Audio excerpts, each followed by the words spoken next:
Hello and welcome everyone to A Grain of Sanderson, a podcast where we are foolishly attempting to read all of Brandon Sanderson's work in publication order.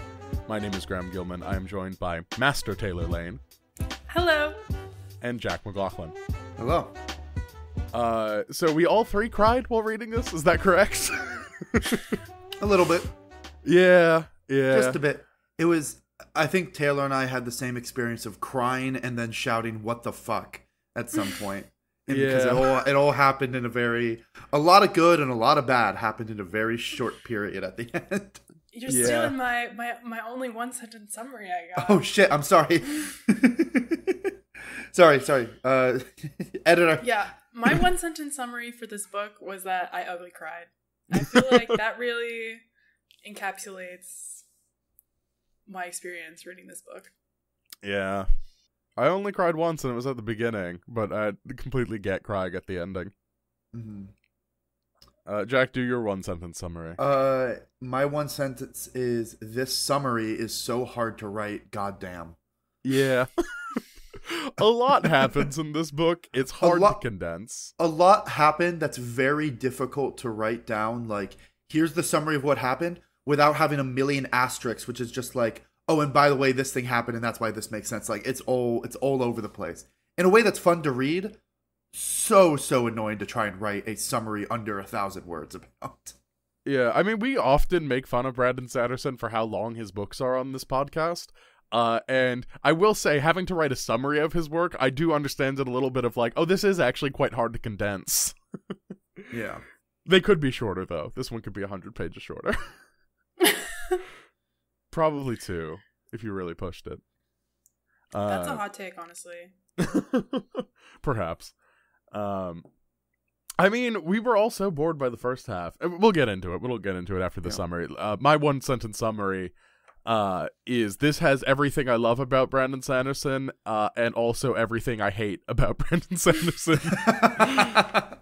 There was when we were talking before the podcast, there was a lot of mixed reactions of everything. But we'll get into that. Yeah. Go ahead and read the summary. Yeah, I can go ahead with the summary. Once again, this summary is going to be missing so much. There's so much that happened. It's going to feel a little rambly. In the last year, Emperor and Empress Ellen and Vin Venture have been leading armies to not only claim territory for their new empire, but secure a series of storage caverns left behind by the Lord Ruler. These storage caverns are filled with food, water, supplies, and most importantly to the pair, clues about allomancy and the nature of the danger they face. Mists last longer and longer into the day, earthquakes and eruptions have become frequent, and ash falls ceaselessly from the sky, threatening to bury the world. The evil god Ruin is winning. Much of the story takes place with Ellen besieging the city of Fadrix, location of the last storage cache, and currently ruled by an obligator who still believes the Lord Ruler has a plan. During the siege, Ellen is confronted with questions about his right to wield power, what it is people really need, and the necessity of difficult choices. Meanwhile, Lestibornes, aka Spook, has been sent to quell a rebellion occurring in Urtruo, I don't know how to say that, city, where the citizen has begun a reign of terror, executing anyone suspected of being noble or having noble blood, and enforcing strict rules on dress and living style to avoid opulence. During this, Spook receives a hemalurgic spike, we'll explain hemalurgy later, which gives him the power of pewter and allows him to do heroic things, but also allows Ruin to subtly influence him in the form of Kelsier, pushing him to decisions that nearly cause the destruction of the city. Tensoon, the Kandra from the last book, during this story, is given us occasional glimpses into Kandra society, as he returns to the homeland to be punished for his crime of betraying the contract, but also pleading with his people to respond to the clear signs the world is ending, and to support the new hero of ages, Ven. Sazed spends this story having a crisis of faith, abandoning his duty as a keeper as, in his grief, he goes one by one through all of the religions he has collected, seeking one that is true, and that may give him some closure with the death of Tindwolf. All of these threads eventually tie together as the world gets closer to ending, Ruin's plan comes to fruition, and the heroes start to learn several important truths about the world, such as the nature of Kolos, the gods, and the origin of the mist. The story ends when Spook shakes off Ruin's influence, sending a message of warning about hemalurgy to Vin. Ellen finds the Atium cache in the Kandra homeland and discovers that all of the people suffering from mist sickness have actually been snapping into allomantic power, including Atium. And Vin fights and defeats 13 Inquisitors in an epic show of force and skill. During this fight, Marsh is able to resist Ruin for just long enough to remove Vin's earring, which has been a hemalurgic spike this entire time, and preventing her from accessing the power of the mists she had drawn upon at the end of Book 1. She takes all the mists into her body, ascending to godhood as a successor to Preservation. During Ellen's final battle against the vast armies of Koloss Ruin has brought to recover the Atium, which, by the way, is his body-long story, Vin tries to use her powers to help, but is countered by Ruin. Over the course of this battle, Ellen is eventually killed by Marsh, with Vin unable to do anything, and in her last act of godhood, throws all of her power against Ruin, killing herself and Ruin, but not the power of the gods, just the personalities that control them. At the end of this battle, with the world still falling apart, but the forces of Ruin no longer with any direction, Sazed exits the Kandra homeland to find and take up both the powers of Preservation and Ruin at the same time, ascending to a much more powerful, complete, balanced god of the world, during which he fixes the world, puts it back into place, restores the green plants, clears the ash from the sky, and reverts all of the changes Reshek, the Lord Ruler, had made when he had taken the power of the Well of Ascension, creating a new world and a new age for the people of Scadrial. It's a pretty good ending. It's a good ending. It's a good restoration fantasy. I'm glad, Graham, you're coming around on those. Oh God, shut the fuck up. I have that in my notes as well. Of just like Sazed remaking the world is so good, even as a restoration fantasy. My enemy. I will not give in to the astonishment, but my God, the work is sometimes astonishing. Yeah. No, and that summary is, as anyone else who has read these books would definitely pick up, is woefully incomplete. I didn't go into any of the details of Spook's actual story, because I know we're going to talk about it a lot on the podcast. Yeah. Vin's in prison for like a whole 100 pages. Yeah, and that's actually, I actually didn't dislike that part, because I felt like there were some interesting conversations that we're having. No, any conversation where Vin is talking with Ruin is good. Yeah. This book introduces, properly introduces and explains to us what's going on with hemalurgy, the third metallic art, an art where one can take a spike of a certain metal, pierce it through another person, killing them, and in so doing, steal their allomantic power, or other powers, or just essence and vitality, just, steal something of their soul. And then that spike being placed into somebody else grants them power. And that's how Inquisitors, through this whole series, we learn are made. They're actually just made of a stapled together collection of souls of other allomancers put together to give them Mistborn-like powers. And now Marsh is a super Mistborn. Oh yeah, Marsh is insane. The imagery in my head of that final fight where Marsh is holding back and he's clearly the strongest one, and he is just described as him being covered in spikes. Because we learned I think during the last podcast we talked about the Inquisitors destroyed Terrace, and what were they doing there, and what was going on. It's because they were capturing all the Furchemists so that they could kill them with spikes to give themselves Furchemical powers. Exactly. Taylor, you wanted to say something. Oh. Yeah. No, that makes sense. Yeah, no, he's like a... I wanted to say something about the prison thing. Please do. But... Well, I feel like I have forbidden knowledge after reading Alcatraz, and he literally says, we've been in prison for 3 chapters, and that's a long time. And so when she was in prison for 100 pages, I was like, okay, you're not even taking your own advice this time. Why is she still in prison? So I unfortunately didn't enjoy the prison scenes because all I could think about was Alcatraz and how he talked about being in prison for 3 chapters is a long time. Oh my God. We're gonna constantly roast Brandon Sanderson for his own writing advice now. Oh my god, I'm looking forward to it. I know, it's like forbidden knowledge. I'm gonna open a new it. doc in our shared notes Google Drive that's just like listing all of the writing advice from Alcatraz. See what he breaks in the coming books. But yeah, so much happened in this book. I don't even know where to start. I'm going to start with the first note I made the entire time, which we got out a lot of our frustration when we were talking last night. Ellen Venture, as a character. Yeah.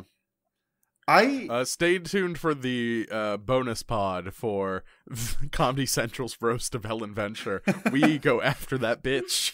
No, but Ellen Venture in this book is fully realized as like the new emperor of the Final Empire. When he first shows up, it's there is a small city that has been abandoned by any armies or noble class or anything. It's a small mining village. And it's about to be attacked by an army of rampaging Koloss. And while everyone there is kind of, preparing to defend themselves, but also accepting the fact that they would die, flying out of the sky, Mistborn Ellen Venture lands and is like, hey guys, I'm your emperor now. And because you guys are my subjects, I'm going to protect you. He even specifically calls himself a conqueror. Yeah. Mm-hmm. He's like, you're a conqueror. And then he's like, yep, that's me. Yeah, he's there, he helps fight the Koloss, long story short. Ellen and Vin are going around collecting Koloss because at the end of the last book, they learned how you can control them. So, but you have to like fight them a little bit to make them scared first. It's a whole thing. But I remember all the notes I was making was just like, this isn't Ellen Venture. This doesn't feel like the same character at all. This doesn't even feel like an evolution of the same character. This just feels like a different person. And it feels like the entire last book was dedicated to him being, like, him remaining a good man. Take a shot. Him remaining a good man despite, like, having to be a leader, but, like, wanting to keep his principles intact. And then this book, that feels like, to me, all thrown out. Like, or at least it feels like he learned that attitude was wrong. Yeah, I'm glad you brought this up, because one of the things I really did not like about the beginning of this book is that it felt like there was no consequences for the end of the Well of Ascension. I think only Sazed and Tensoon were really genuinely affected by like the things that happened at the end of the book, because when Ellen came in and he started talking about being a conqueror, I was like, oh, so like all that character development you had, what I actually wrote in my book, like, oh, hell yeah, reverse arc. Let's go. Like, let's reverse that arc we just did last book. It's character development. It's just down a cliff. Developing towards the ground at a high speed. And then it came to a head for me when we saw what Breeze was up to, and it turns out he was completely normal again. Like, he was like really, really broken at the end of last book, like couldn't speak, like was like very like hurt by the things that happened and was very traumatized. He lost his second boyfriend, Clubs. I know. And then this book opens up and he's just like sassy man again. Yeah. And I was like, so there actually weren't any consequences on these characters except for the ones that he wanted, which were Sazed. And I mean, you're absolutely right. I don't think I thought about it while reading this book, but like looking back, no, you're absolutely right. For most of these characters, it's like the second book didn't even happen. For most of these characters, the second book could have just been saying, oh, we learned these secrets about allomancy and Ruin got out of prison. Because Vin and Ellen don't feel like they're reacting to that. Beyond the only reaction to the second book that Vin and Ellen have is that they're now like not like insecure about their relationship anymore. They're just like fully like, yep, we're husband and wife, we're together, blah blah blah. And we do get one chapter with them being really hot husband and wife, and it's really good. And then Ellen has to come and ruin that scene. God damn it. I think Greg, I know what we you're already talking did the about, roast. but I feel like he does that a lot. He does that a lot. I'm talking specifically about when they show up to the dance and like they're hot and cool and they're very badass, and then Ellen has to ruin it by pulling a book out when he starts dancing with his fucking wife. Oh my gosh. He does that so much, though. I feel like I wrote that every single time. I was like, every time I wrote on one page, oh, like why is Ellen kind of cute right now? On the literal next page, I was like, oh, that's why I hate you. I forgot. I would like to let the audience know that this is us after getting out our anger and frustration to Ellen last night so that we could be more civil during the podcast. There are moments where I like Ellen, but not really. They don't last long. I was going to just continue, like, the end of my thought was, like, also, Spook did change from last book, but he changed off camera. So, like, that, I wouldn't even count either. Like, nothing of consequence of last book really was pulled into this book. Spook or Lesta Bonus is very cool now. Well, I feel like I love that guy. You could have made... This is just more hating on Well of Ascension. You could have made Well of Ascension part 1 of this book. Yeah, for sure. Like it would be a very different book, but yeah, you totally could. Yeah. There was a version where there's a better world out there where Brandon Sanderson wrote the Mistborn duology, and we're all talking about how good it is and how there isn't any race science in it. Oh god, we'll get to that. We'll get to that. I just wanted to build on Taylor's point of like this being like Well of Ascension being so inconsequential. We get a lot of moments in this book where we are sort of feeling the absence of Kelsier. And that is one of the few things that I will give to Well of Ascension, where I think that's one of the few places where that book does well, where like all of a sudden you really feel someone being gone. Like you can clearly see where he would have slotted in. Like Dachshund doesn't laugh anymore. And like that really got to me, or something like that. And then in this book, I was so ready for the maneuver of, well, we're really going to feel Club's absence. And we don't really. I mean, we get sort of a throwaway. Yeah, we get a sort of throwaway line that Hammond wasn't really the right person to be leading the armies. He's not a very good general. He's a really good soldier, but he's not a very good general. And we also sort of get that, like, Lesta Bonus mentions, of course, that like he misses his uncle. But we don't get anything from Breeze. Which, I mean, like, Breeze has a young wife now, whatever. But also, like, damn, that sucks. You know what it feels like? It feels like Clubs was fridged. Like, yeah. Just kind of Fridging is where you kill a character. Graham, correct me if I'm not saying this right. Fridging is where you kill a character for the shock of, like, having killed a character, but you don't actually follow through on what the impact of, like, that character now being dead would be. It comes from an old Green Lantern comic where the shock of the comic is that Green Lantern comes back and his girlfriend had been killed and thrown into a fridge, and then it's just like, that's it. Like, it's just like, yeah, he's now angry at the bad guys, but it doesn't actually go into him being, like, messed up about it. It's just like, it's basically it's an unceremonial killing off for shock value. Yes, exactly. It comes from the writer Gail Simone, who's the one who coined the term. She's a comic book writer. Notably, she did the comic Birds of Prey, which of course got turned into a movie a couple of years ago.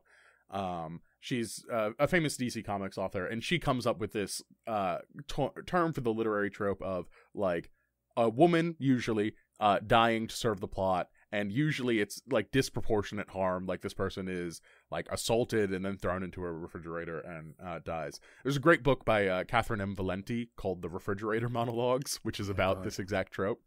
Her book Space Opera, which is about I was about to try and pitch that book, but I also don't know how.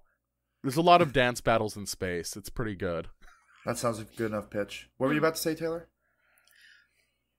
Oh, yeah. I was going to say that I think that the reason why Clubs you don't really feel his absence is because of how easily Chet just completely slotted right into where Clubs was. Oh, yeah.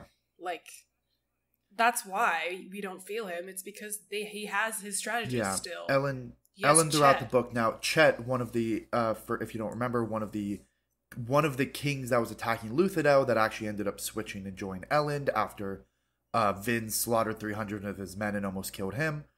And his daughter changing his mind. And his daughter changing his mind. His daughter having her one awesome girl boss moment, which doesn't show up again. We'll get to that So as well. disappointing. But yeah, Chet has now become just like one of King Elend's advisors, and it's like the same personality too. Like he's the like grouchy, sarcastic old man general who is on everyone's side, but like is also kind of an asshole.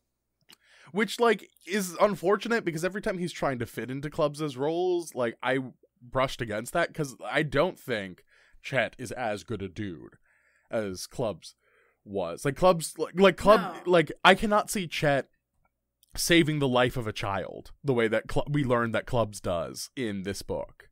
Mm-hmm. Yeah, that's fair. He was still my favorite character, though. Or, like, one of my favorite characters. Just because every time he spoke, it was basically to tell Ellen that he's a dumbass.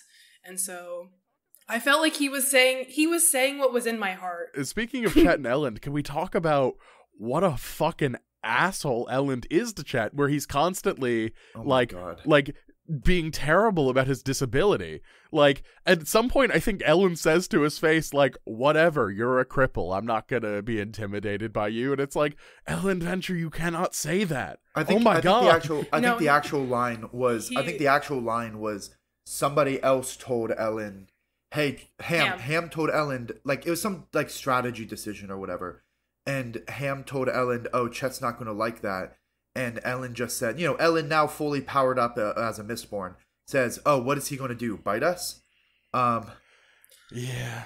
Oh my god. No, justice for Chet. I don't care that he's like, I love that guy. Justice for the Fairweather family, Alarian and Chet. They deserved more of this book. No, actually, like, I was like, there was like a joke I made in my notes that was like, my favorite characters, like, number 1, Alarian, even though she's done nothing. Number 2, Chet, and then it's like everyone else, and at the bottom, Ellen.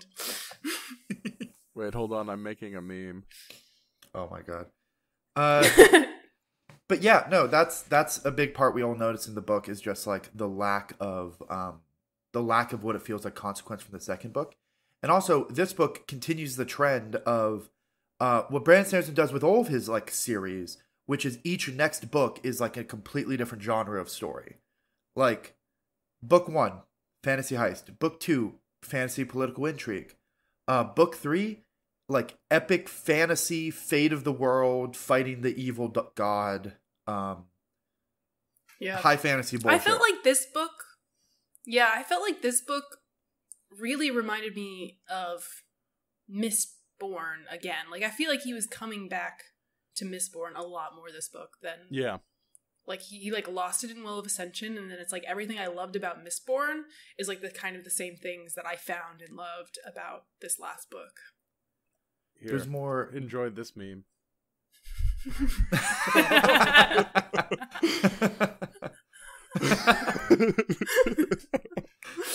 I'll put this in the show notes. We are all of fickle hearts. Anyway, I know why he had to do it reading the end of the book, but at the end of last book, Sazed and Marsh fought, which I want to talk about this because I have questions. And Marsh pushed all of his Feruchemist rings into Sazed's flesh. And I was like, oh, that's going to have consequences. And then we talked to Sazed, and like one of his first chapters, he's like, yep, I got those surgically removed. And I was like, oh, so there's no consequences. Nice. Yeah. But I want to know, do we think, I guess he couldn't have been, knowing what hermalurgy is, hemalurgy, I guess no one died for those rings, they weren't. So he wasn't. They weren't like hemalurgically charged. It was just metal. Like a hemalurgic spike isn't just a spike of metal. It's a spike of metal that was used to kill somebody with power in a specific way. It requires human sacrifice. Okay. Yes, it's a magic, which honestly, it feels, you know what this kind of reminds me of? It reminds me of, like, the introduction of the, I can't remember what it's called, but the magic system in Elantris that the like, evil demon monks use. Where it's, like, a much more brutal, almost explicitly evil magic because of what it requires of, like, sacrifice and stuff. Except in this case, it was actually built up and foreshadowed. I want to talk. Yeah. I want to talk about hemalurgy a little bit, and it's a kind of complicated and hard to explain one, at least organically. And one of the ways this book gets around kind of explaining this complicated magic system is the epigraphs. This book's epigraphs are who we learn at the end is Sazed reflecting on everything that had happened.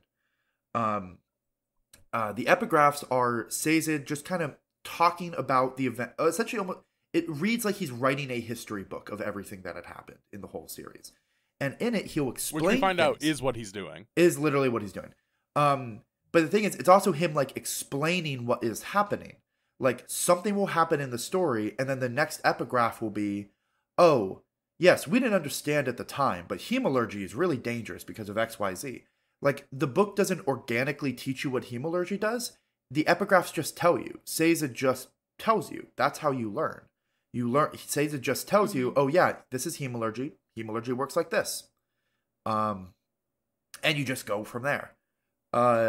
Which is really efficient. Like, it worked to make it such that we could just get to the dramatic set pieces where we knew what was going on without having to have, like, because, like, if he didn't do this, it would have had to be an extra 100 pages of, like, dialogue scenes that, like, organically, like, explained as they discovered how it works or whatever, versus literally just a paragraph at the start of every chapter telling us what's up. And I'm kind of mixed on if I like that or not, because on the one hand, it gets us to the action quicker, helps us understand what is honestly pretty complicated for a magic system to put in a young adult fantasy book. But on the other hand, it really just feels like everything else was this big mystery. Like, all the other magic in this system was like a mystery that we discovered and learned. While in this one, it's just like, I'm bored of leading the breadcrumbs. Here's how it works. Yeah. I liked that it gave me a sense of, there were so many times when I was reading this book and I was, we were jumping between Fedrax and the city that starts with Urtro, which is Urtro. It's like a French We were jumping between Urtro and Fedrax, and then we got the epigraphs, and there were so many times in this book where I was like, I'm the only one here who's on the case. Like, I'm the only one who's trying to figure this out. I'm the only one who has all the information. Like, what is going on? And, like, and it made me feel like I'm even on the case, and I can't figure out what's going on, and I can see all these perspectives. So I felt for those characters, because I was like, there's no way they're on the case, because they have no clue what's going on either. Yeah. Also, you're adding an R in that, Jack. It is Urto. Urto. Oh, okay. Okay, yeah, Urto. Oh, yeah, that's a good point. I don't think any of the characters ever actually fully figures out what's going on. Right. I kind of like that. It was kind of fun. It did feel like, actually, one of the epigraphs mentions, it's like, what Sazed says is something along the lines, this is early in the book, something along the lines of, like, none of us saw the full picture. Our victory was very much just an act of many small, like, events happening concurrently. We didn't realize we were all fighting the same fight, but, like, we were. And I actually did kind of like that. It's like, because Spook's story is basically, like, most of it, like, the actual what is happening, has almost nothing to do with anything going on with Vin and Ellen. Or with, barely to do with Sazed, even though Sazed is there for a part of it. Like, it's Spook's story is kind of its own thing. It only connects in the sense that he is also fighting Ruin in his own small way.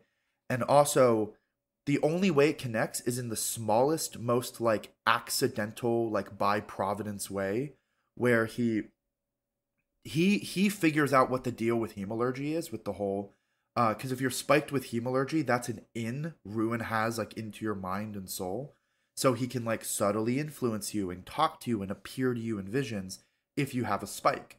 And that's what's happening to Spook this entire book, is he accidentally gets spiked, and he has seen Kelsier appear to him and like give him advice and tell him what to do. It's actually Ruin trying to influence him to like cause more damage. But Spook figures this all out, and he's like, oh my god, Vin needs to know this. So Gordel, the hero, the most heroic character in the entire story, Captain Gorodel, offers to take this message to Vin, written in metal, because Ruin can't look at metal, and sends him away. And it's this, and that's kind of cool, right? It's like, okay, it's like send this Gorodel, for anyone that doesn't remember, he's the guard that at the end of Mistborn, when Vin was breaking into the palace, he's the guard that she was just like, hey, I'm not going to kill you. You should just leave. Like, we're winning. Join our side. And he joins our side. And it's this same guy, which I think was a cool through line. Mm-hmm. And he goes.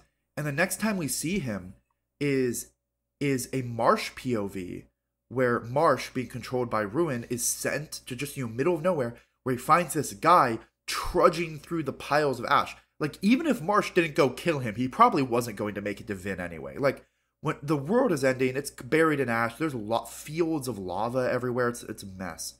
But Marsh, and also this Marsh reading this, he kills Gorodel. That's what I'm getting to. Yeah, it's so dismissive. Like, it's almost as dismissive as, like, Gorodel puts up a good fight. It's a cool fight scene. But, like, eventually Marsh just turns on the gas, and it's like the Lord Ruler with the backhand again. It's just I can't believe you wasted my time like this. Yeah, no. When Gordel puts up a good fight scene, it's impressive for he lasted more than a second against an Inquisitor. Like, there was no chance of him winning. It was just kind of a cool... But what happens is he has this message. Marsh reads the message because Ruin can't read anything inscribed in steel. Marsh reads it, and in the message is, don't trust anyone pierced by metal, because Spook figured it out. And the effect this has is then, at the end of the book, when Marsh is busy breaking every bone in Vin's body, not an exaggeration, it's explicitly what he's doing to torture her. When Marsh is torturing Vin, he remembers, don't trust anyone pierced by metal, as he sees Vin's earring, and in like his one moment of resistance, plucks it out, and then Vin is able to like go supernova. So it's like Spook's story had nothing to do with the main plot, except in this most like accidental, like, this book had a lot of like providence in it, and maybe I'm using the wrong word, but like a lot of things that happen because like the forces of good or divine, or like reasons that felt very much like because God is on our side, and like making small little nudges. Yeah. This book doesn't fully believe in, like, evil is its own undoing. This book believes that, like, evil needs active resistance. But it also believes that, like, evil is not infallible and can contribute to its own undoing.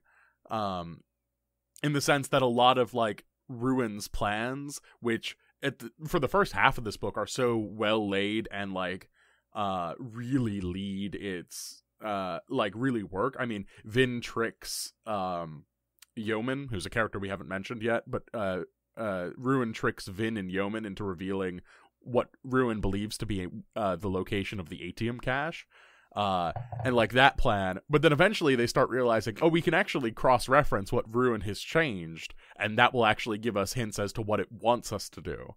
And instead we can do the opposite. Ellen figures this out with a little bit of kind of assistance from Vin being like psychically putting shit in his brain. Maybe. Or the final fight scene where Elend is dueling Marsh, literally being described as like you see the ghostly image of Vin in god form reaching down and effectively like filling him with allomantic power to like keep fighting or whatever. Yeah. I absolutely loved that aspect of this book. I don't know. I think I'm almost like I almost don't want to say this, but like sometimes, like, my favorite part of fantasy is that things don't always have to be explained. That like the gods can intervene, and it's fantastical, and it's like these series of events were like the only way to like save the day or something like that. Where like, which I felt like a lot went wrong, whereas like these probably weren't the only way to save the day, which I do kind of like that. But I was just getting kind of like when one of my favorite parts is when Spook started to burn pewter, and then he realized he actually wasn't Mistborn, and he was like, I actually don't have any access to any of the other powers. I can only burn pewter and tin. And I was like, oh, that's like such a weird way that he just broke his magic system.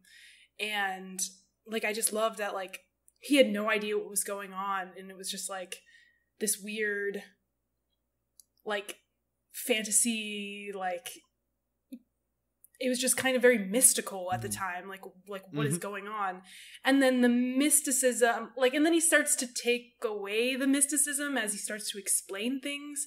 And I don't know, there's so many like physics principles that are very deeply ingrained into this book that like I feel like I wanted a little bit more mysticism. Yeah. And so I was excited I liked the ending because I felt like it was very whimsical and mystical, and like it wasn't so rules-based like this allomancy system is. Like the Hemalurgy, allomancy, and Furukmi are super strict and very, very rules-based. And I was getting tired that every time I felt like there was something mystical happening, there was a very clear explanation that I just hadn't found yet. And like, I don't know. I don't know. I'm looking forward to the next book when things, or the next era. Hopefully things get to start more mystical again. I don't know. I agree with you. This book is stronger when it's operating like sort of in this mythic mode where like our heroes are strong because they're like the Greek heroes, like in sort of that sort of operations. And I fully agree with you that oftentimes like it is better not to know. Like I was talking with Jack, again, sorry to keep bringing up Andor on this Brandon Sanderson show, but I bring up Andor again. So in that show, without spoilers, there is a character who the show wants you to have a debate whether or not that character is a Jedi. And like basically he could be a Jedi, he could not be. And you know what? If the show reveals next season he's a Jedi, I trust that team. It's probably going to be cool. However, if like 30 years from now, we are recording episode 650 of A Grain of Sanderson, and Jack and I are having a conversation where we go, hey man, you think that guy was a Jedi? And both of us go, I have no idea. That's so much stronger to me than ever having like a definitive answer. And I think that is one of the weaknesses of Sanderson's writing, of like, he's so ready to give you the answer. And it's like, there's no answer as satisfying or as interesting, at the very least, as a mystery. Actually, that's a great... I'm actually really happy you guys brought this up, because that's such a Brandon Sanderson thing, is the explaining of everything. And this plays into, like I mentioned, how every one of the books in this series is a completely different genre. I feel like magic system that's super rules based, like we didn't have this complaint in Mistborn 1 when it was a heist book, because it fit much better that if you're going to have magic it needs to have very strict rules. But this book is way more mythic and legendary in scale, which kind of highlights that dichotomy, that desire for maybe a little bit more mysticism and weirdness. But also, we're never really going to move away from that, because that's like Brandon Sanderson's whole thing is, we will have books that have like mysteries that feel mystical. Like, I'm all caught up on Stormlight. We're 4 books into Stormlight and there are still things that we haven't figured out the explanation for yet. But there's kind of this trust that you will eventually learn the explanation. And that's kind of his MO, and that's honestly what a lot of his audience wants. So I wouldn't necessarily say it as a weakness so much as he's writing, it's rather a style of storytelling that appeals to different people. I mean, Brandon Sanderson is like, one of the things he's really famous for is his rules of magic. And one of those rules of magic is, how much the magic contributes to solving the plot should be directly proportional to how well it's understood. So, yeah, so if it's something really mystical and like, ooh, what happened? It shouldn't actually be that important to solving the plot. But if it's a tool that the characters use to, like, you know, find the MacGuffin, defeat the bad guy, we as the audience should know exactly how that tool works. That's like that's his like thesis on doing magic in books, which I'm sure there's plenty of disagreement about. But like that's the modus operandi he's going with on his magic systems. I do think that came later than these books, though, because, like, okay, another part of the mysticism is that I'm pretty sure that whatever is going on with these gods is probably going to be explained in the Cosmere at some point. And I'm like, just because of like the patterns of how he writes, and like you said, like this just kind of seems like his MO is that he explains things and wants to give you the answers. And so, like, I don't know, it's clear that these, so he kind of brings in this brand new magic system right at the end with kind of like with the gods. Oh yeah, like how the gods work. How the gods work and how the gods ascend and stuff like that.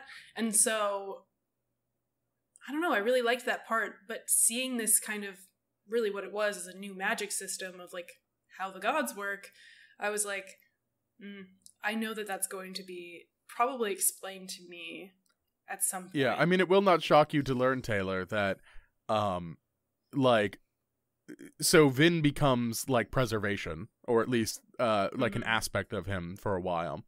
And when she dies and defeats Ruin, two bodies like fall out of the sky. One is Vin's and one is a red-haired man. He gets a literal sentence and that's it. But it's also mentioned that the old body of preservation has also fallen out of the sky at some point. Which, like, all that mystery of not knowing, very good. I don't know if it's going to come across on the the audio, but Taylor is chef's kissing. But hold on, here's the thing. Let me finish my point of just like, we get to that point, and sorry to undercut this to you, Taylor. Both of those characters have names.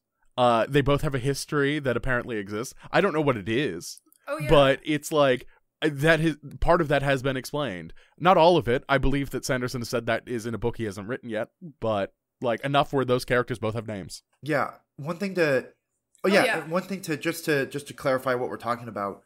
The way the gods work is there's the god, preservation, and ruin, but the power of the god and the personality, the mind of it, are two separate things.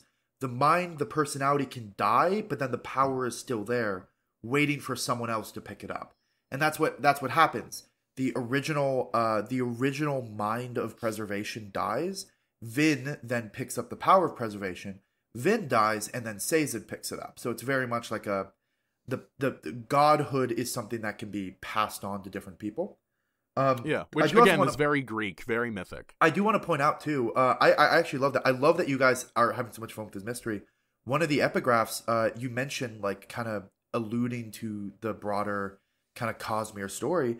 A very important name came up for the first time in the Cosmere in one of the epigraphs. Adonasium. Which, actually, wait, I think I'm going crazy. Yeah, it's spelled differently in this epigraph than it ends up, unless there's a typo in my book. It's spelled differently in this epigraph, at least the version I have, than becomes the official spelling. There's an extra L in the official spelling.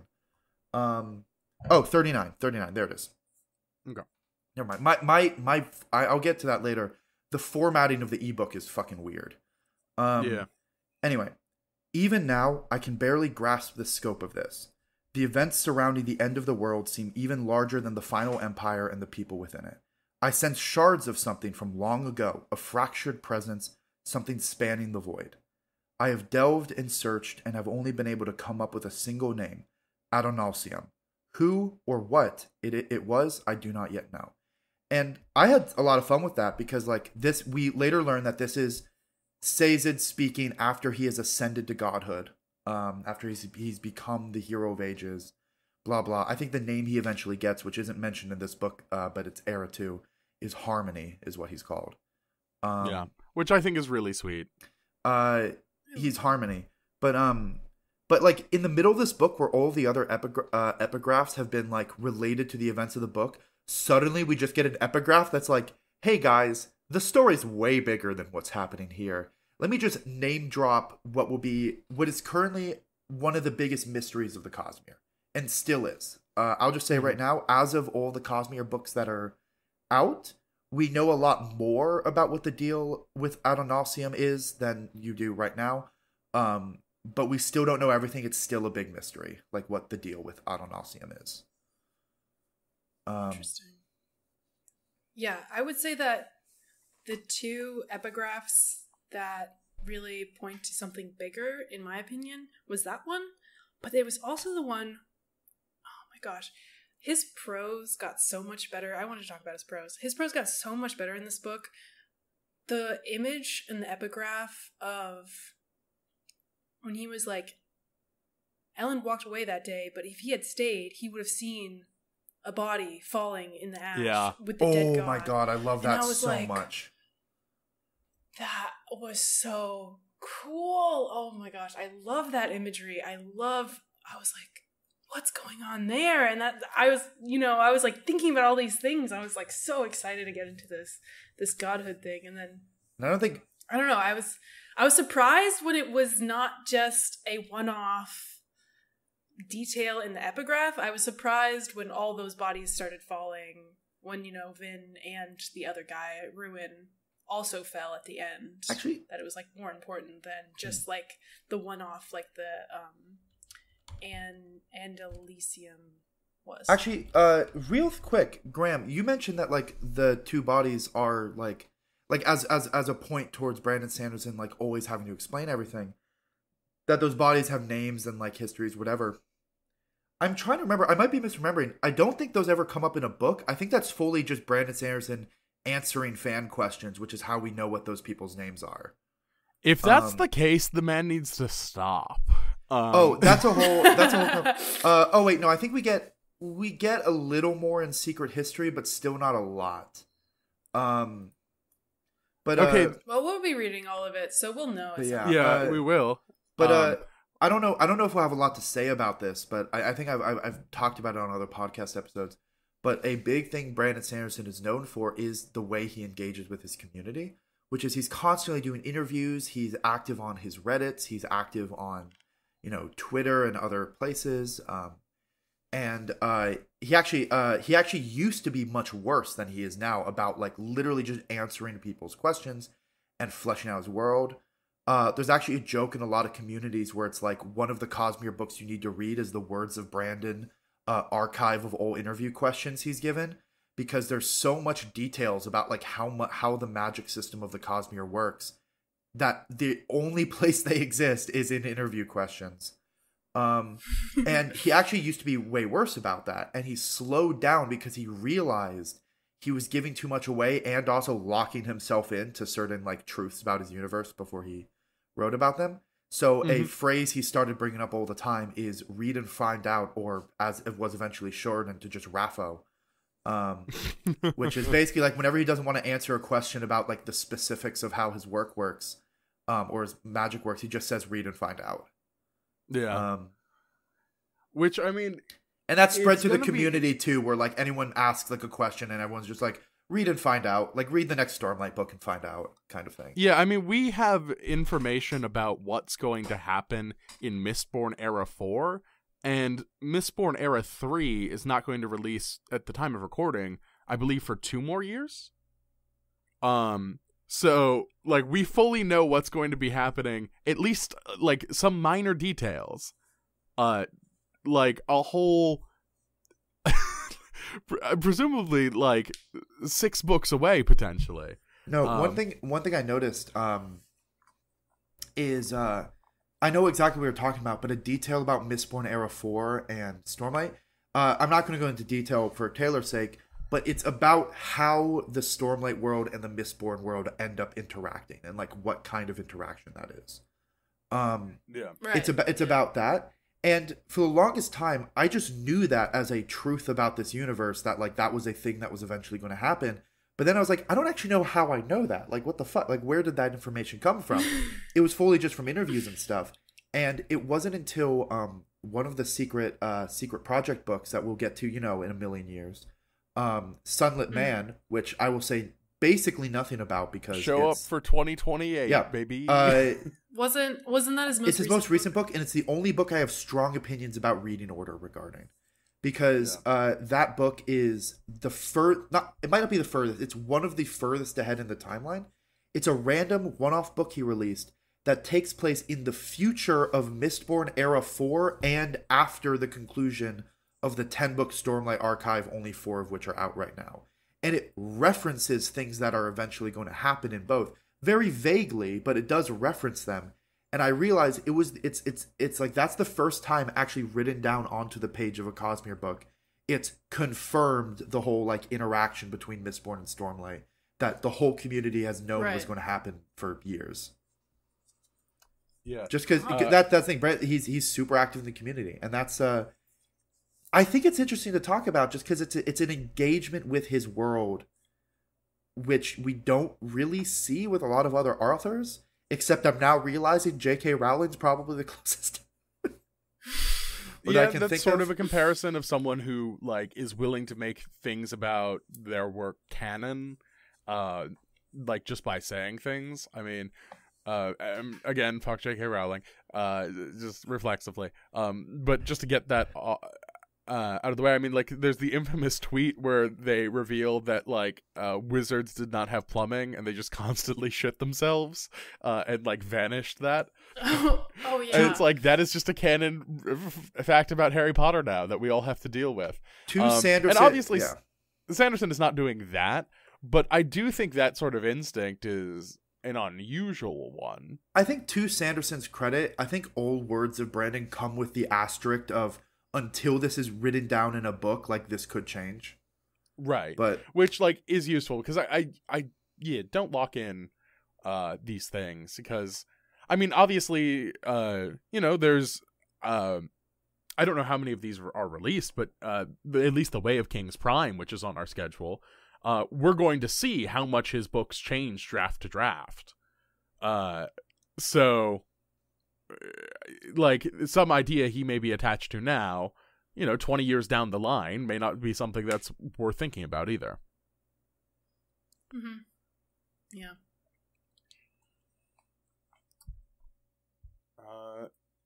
Let's use this as a point to pivot. What other notes do people want to hit? Ooh, something we gotta talk about is the Lord Ruler redemption. Yeah. Sure, let's talk about that. That's a big topic. So throughout this book, so we had a little bit of it in Well of Ascension with, the Lord Ruler was evil, but at least he kept the trains running on time, which was bad, but not as bad as it could be, because it always had that layer of like, he was doing evil things, but like, it was meant to contrast. I read that as doing good is hard. Like, it would have been easy to keep order and make everything work if we were just as evil as the Lord Ruler. But it's hard because we're trying to not be evil like the Lord Ruler. That was a way I feel you could read Well of Ascension. This book throws that all out. Throws out that as a possible reading. Because one of the main plot points of this book are the storage caverns the Lord Ruler left behind. Because the Lord Ruler, in the 1,000 years since he became the Lord Ruler, was preparing for the eventuality of Ruin coming back.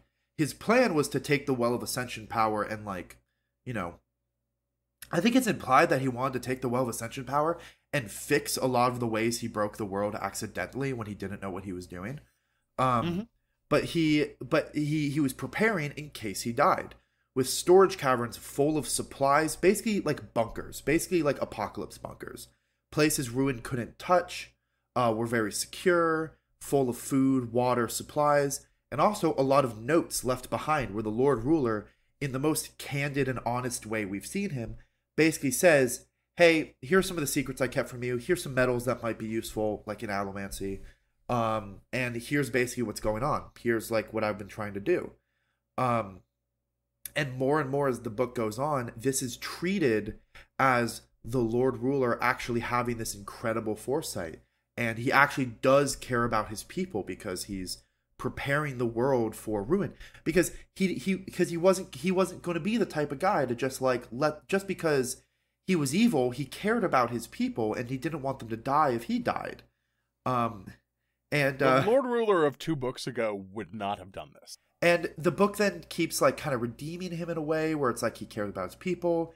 It implies that because he was pierced with metal, like in a way, like in a security way, he was plagued with hemalurgy so much that ruin was always sort of in his head, and like that's sort of why he was so evil, because he was having difficulty discerning reality from fiction, and like always kind of had ruin like even though he was aware of ruin, 1,000 years of having a god of destruction in your head will do things to you. And then the last line, when I referenced like, oh, we were crying and then went, what the fuck? Let me see if I can find the highlight. We're reading this beautiful part where after the world has been restored, Sazed has put things to right, and he had left behind a book and a letter to Spook, who's one of the few people still alive, who also was made into a Mistborn, because a Mistborn book can't end without a new Mistborn. Oh, here it is. Here is my last highlight. So Sazed's letter to Spook. Reshek planned very well for this day. He suffered much beneath Ruin's hand, but he was a good man who ultimately had honorable intentions. That is one of the last lines in the whole book. And I would like to point out... That's just so not true, though. Yeah, like, the Lord Ruler, like, made not one, but 3 or 4 slave races, depending on how you count. 4 if you include the Inquisitors. Yeah. That is what I want to talk about. Actually, this is a great segue into what I want to talk about. Yeah. Go for it. Are you? Oh yeah, I just wanted to point out like that's the context. What we mean by like the Lord Ruler's redemption is like this reframing of him as like he's only evil because he cared so much and ruin was stuck in his head, but like he ultimately had good intentions. But it was very much like he ultimately had good intentions, but he was fallible and human. So that's why everything got fucked up. And also the thing that I want to bring up is like, the book is constantly talking about how brilliant the Lord Ruler is. The Lord Ruler wasn't brilliant. He was powerful. And like, that's the key difference. And I think that on some level, this book believes that people with power deserve it, regardless of how they attained it. And like... Ayn Rand has entered the chat. A little bit, but it's more like... I guess so, but it's not so much Randian in that sense, but like Elend is a good king because he chose to take the power at the end, and like that's the thing that makes him a good leader, is like the idea that he chooses to be this brutal king now, and like it's all stuff like that, and it's like, again, the Lord Ruler was extremely powerful. That does not mean he was like... he was not good in any meaningful way. And again, if we're talking about character and consistency, I feel like Sazed gets a lot of that in this book. Breeze gets a lot of that, of just being like going back to the same dude he was. Elend is of course like a different guy for like the first quarter of this book. But the one that probably gets it the most is the Lord Ruler, because again, like, this is a dude who publicly executed people all the fucking time for like the amusement of his people. And like seemed to take real pleasure in it. He facilitated and encouraged the ongoing rape of many, many, many women. Yeah, of one of his slave races. And like the other thing is like he had a whole eugenics program. He enslaved his own people. Oh, yeah. It's just there's so much that he does wrong. And, okay, sorry. This is something you just reminded me of something. One of the most disgusted I have ever been looking at like a subreddit period, especially since it wasn't something I expected to come out of a subreddit, is I saw a Reddit post on, and I'm not going to, call it out too hard because I don't want to I don't remember what user posted or anything. But there's a subreddit post where someone said that the way they pitch Mistborn, and they were asking like, hey, is this a good way to like explain what the deal with Mistborn is what if Hitler was Jewish? Oh, God. Oh. That apparently is a way real people think is like, hey, here's how I explain what Mistborn's about. What? So this has been the final episode of A Grade of Sanderson. I have to go. I want to be very clear. I realize I want to be very clear. Do not do that. I want to be very clear. I am not ascribing that opinion to Brandon Sanderson as something he intended. I just wanted to point it out because that lives in my head. Ever since I've seen that, that has haunted me. That is not something Brandon Sanderson has said. It's just like apparently it's an interpretation people have had of this book. I'm gonna have a stroke. Anyways, I guess that brings me to my point. Kayla, go for it. Cool. I'm sorry, I'm still recovering. Yeah. That was a lot. I'm sorry you had to find that on your own in the wild and you couldn't have a mental breakdown with your bestie like I am. I was just peacefully scrolling the Brandon Sanderson subreddit, and that hit me. Hey guys, is that a good way I should pitch this book? No. But yeah, go on with your point, please. I wanted to talk about the connections that were made between the Terrace people and the Kandra through this entire book. And honestly, through all three of the books. So, like, it was really weird when it started. I will say the thing that tipped me off first was, like, the very weird and non-necessary comment that the Kandra have, like, taken away their genitals. They're, like, flat now. And I was like, oh, first of all, no one gives a fuck about what's going on with your dingling. Like, please do not mention that in my book. Second of all, is this supposed to get me to, like, start thinking about the Terrace people? Like, why would you bring this up? Isn't it like, Sazed who thinks about that, or very... is it Tensoon that, like, makes that comment? I think it's... Tensoon makes that comment. Okay, interesting. And Sazed reinforces it later in the book as well, I think. Yeah. No, Sazed also notices it specifically later in the book. And so I was like, when I first read that, I was like, why is he trying to get me to connect in the really weird and fucked up way? Like, the really, really fucked up thing that happened to this Terrace people, and then, like, these Kandra who make this choice to do that. And then, obviously, throughout this book, it was very clear that Tensoon was becoming Sazed's foil, where they're both very similar characters, and, like, they are on, like, very similar paths. And yeah, maybe not even foils is not even the right word. They're just, like, two people who are very similar to one another, and, like, I guess foils is what it is. And, like, their two stories kind of play off of each other and develop each other's in, you know, separate ways. And we also learned that, like, as another parallel, they're technically both Faroukamists. Tensoon was also a Faroukamist at one point, but we'll get to that point when you go further on. Yeah. I mean, that's kind of the, you know, you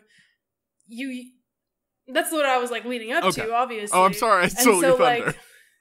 Like, you're putting the cart before the horse here, but I was just really confused why, like, yeah, like, I was like, okay, so that weird comment happened, and then Tensoon is clearly the Sazed of his community, and I thought it had something to do with like, how Spook was, like, a part of his community too, like, how we got, like, Spook's background in this book where he got kicked out of his community, and I was like, oh, maybe he's, like, playing with the idea of, like, your role in community in this book, but that's not really what was happening.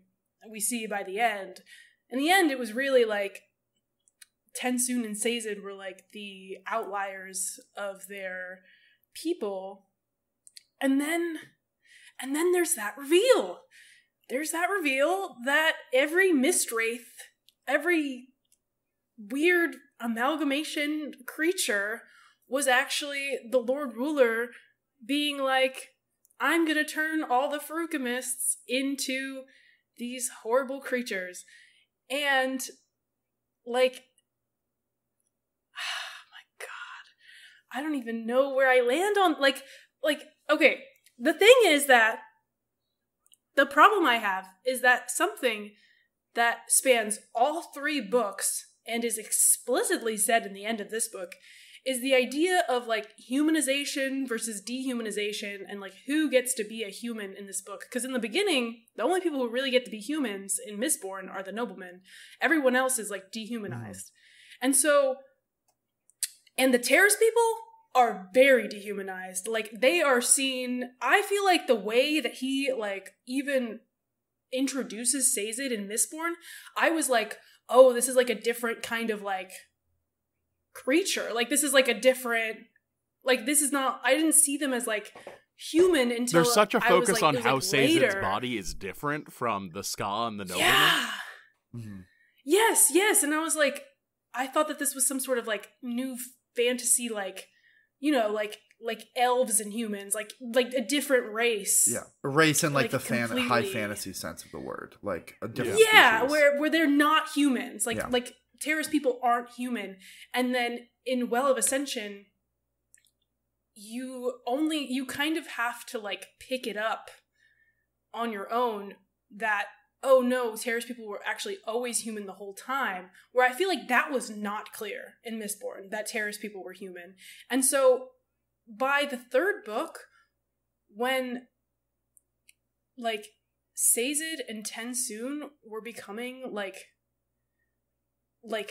foils to each other, or, like, parallels to each other, I couldn't decide if he was trying to humanize the Khandra or further dehumanize the terrace people, because, like, he was putting the terrace people against a literal monsters, like people, like, they're not people, they're not human, they're literally different, they're just literally for the record, they are human. people, they are not human. Yeah, they're people, they're not human, they're creatures, they're actually creatures, they're not, like, they're not human, whereas terrace people are literally just human who happen to have, like, a different bloodline that have different magic powers. Like, they're not different from the Ska in anything other than that way. And so, like, I was just really upset that that this is, like, the path that happened and, like, that he went down, because, like I said, like, I couldn't it was hard for me to decide, just because of, like I said, how they were introduced in Mistborn as so dehumanized. And also that dehumanization stays in a lot of ways, and not even just in the sense of, like, there's a lot of focus on how terrace bodies are different from Ska and nobleman bodies. And also Ska and noblemen, like, have been interbreeding for so long, there isn't a genetic difference in their bodies, although we do get in the interludes that at one point the slave race was explicitly different from, like, the master race, for lack of a better term. But the other thing is, like, apart from Sazed, who is notably a rebel from his own people, we never really get a terrace perspective, even by the end of book 3. We get like Tindwyl a little bit in era 2. Yeah, Book 2, I mean. We get a little bit of Tindwyl, but again, both Sazed and Tindwyl are kind of rebels in their society. But we never, like, the Synod is dead. The Terraceman Senate is completely killed in order to make new... scarier Inquisitors. Yeah, make better Inquisitors. And we never hear, like, a terrace person speak about their wants or needs in the sense of, like, having their own agency. Because, like, the only ones we get are people who... like, go to Sazed and want him to be their king. And, like, take away their agency. Yeah. And, I don't know. I just wish they had been more present in their own story. And going back to, like, how this kind of ties into the whole redemption of the Lord Ruler, one of the ways they frame, like, I guess how that all happened is that when you get the godlike power, you don't immediately become, like, all-knowing, all-wise, like, know how to use it properly. So a lot of what the Lord Ruler did that was evil gets framed as, like, it's just because he didn't know what the fuck he was doing with the power. Like, there could have been more subtle, easier ways to, like, you know, save the world, but he just was, like, a kid given a power tool. Like, he doesn't know what the fuck he's doing. And also, I would like to point out that is still evil. Like, It's mishandling your power because you don't know how to use it and ending up doing evil things. Like, I don't think intent matters there. No, like, I'm just saying that that's how it like leads into like no, I'm it's agreeing with you. I'm agreeing. Yeah, it's like because like what happened is Rashek gets the power and he's like, oh, we need to get rid of the mist. Let me push the planet closer to the sun so it's hotter, so it burns away the mist. Oh God, now the planet's too hot. Let me raise these mountains that will spew ash into the sky that will like, cool the planet. And then, oh my God, now people are dying of black lung. Let me genetically modify people to be able to breathe ash. And while I'm here, a wizard did it. And then while I'm here, let me also make a slave race.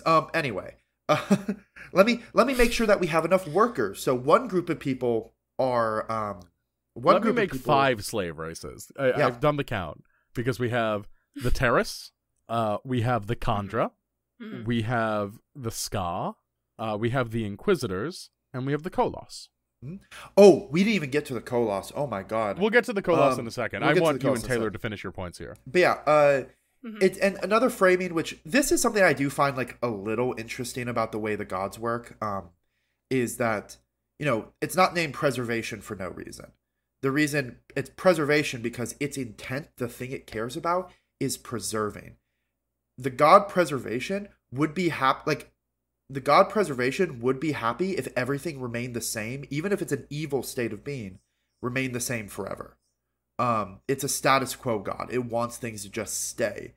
And so that also influences... Preservation would be delighted by the heat death of the universe. Yeah. Preservation, so that's part of the reason Rashek did the thing he did, is because like he pushed this planet too close, but because he's using preservation's power, which hates undoing things, he couldn't just push it back. He was like, no, I just need to keep compounding more problems.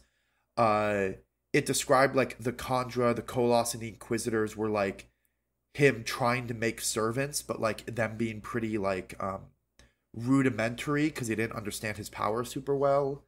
And then the Ska too. I think, wait, correct me if I'm wrong, I don't think he literally made like Ska and nobles so much as he made everybody Ska, in the sense of he adjusted everybody, and then like he had like a chosen few friends that he gave allomancy that he made like no, because it's not just the allomancy. I believe there's an interview or interlude. My apologies. There's an interlude where specifically like the Ska are shorter, the noblemen are taller. The noblemen is what it's called. The noblemen have fewer children. The Ska have many children, and like basically this what the Lord Ruler does is he uses magic to genetically encode class into like a race of people, which like I have to admit is fascinating. I could be a really interesting thing to put into a book. I don't think it sticks the landing. But like that's the frustrating thing with this book, and also Sanderson as a whole, where a lot of the time I think about it and I go, that's really cool that you put this in this book. You did not stick the landing. I feel that way about this book. I feel that way about Elantris in a lot of regards. I was talking about this with Jack earlier, and the two of you last night, of like a very similar in terms of themes and kind of world is the 5th season, or the Broken Earth trilogy, and like that's something where like there is a genetically created slave race in that book, and that book does stick the landing and explains like more and like really interrogates that, because I think unfortunately a lot of this book is just left to be like a lot of the harms are just left to be undone by Sazed at the end. Well, I mean, which is my problem with the Restoration fantasy. Go on, Taylor.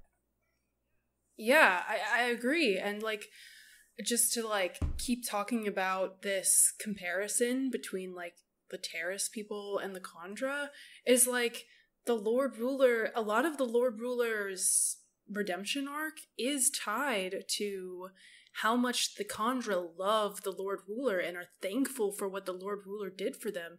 And he's the father. Who is the father, and like he genocided you? Well, yeah, and it's also like he changed you forever. what are you talking about? Why do you love this man so well, much? I think we have a good reason. I think it kind of explains why they love him, because he turned all of the Furchemists into mist wraiths, but the original Kandra, as in mist wraiths that were given the blessing to like become like sentient people, were his group of like close other terroristmen friends that he climbed the mountain with. His bros. It was literally his bros. That's the first generation. And then all other Kandra after them were mist wraith, which are like non-sentient animals. Were mist wraiths that were ascended up by the first generation of Kandra. So and it is kind of this to know that only these 10 or so Kandra, maybe a little fewer, only his original bros got a choice in whether or not to become mist wraiths. Every other Furchemist is just violently turned into a monster against their will. Oh, in fact, I think you made a comment where like Tensoon was a Furchemist. I don't know if it's confirmed one way or another, but that might not be true, because mist wraiths just like, you know, breed and like propagate and like all that, reproduce on their own. So it's fully so I think a lot of the Kandra, a lot of the more like later generation Kandra actually were just born as mist wraiths, and like they never were a Furchemist that was turned into a. I think thematically for this book that Tensoon for sure is, but like you're right that they do breed. Yeah. So like the later generations, the 10th generation, the 12th generation, which is yet to be made, but probably by era 2 will be.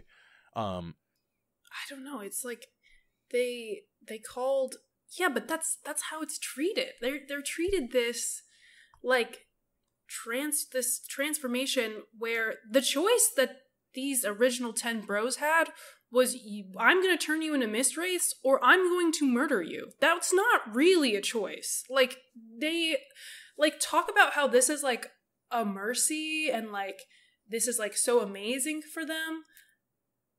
I don't know how they weren't.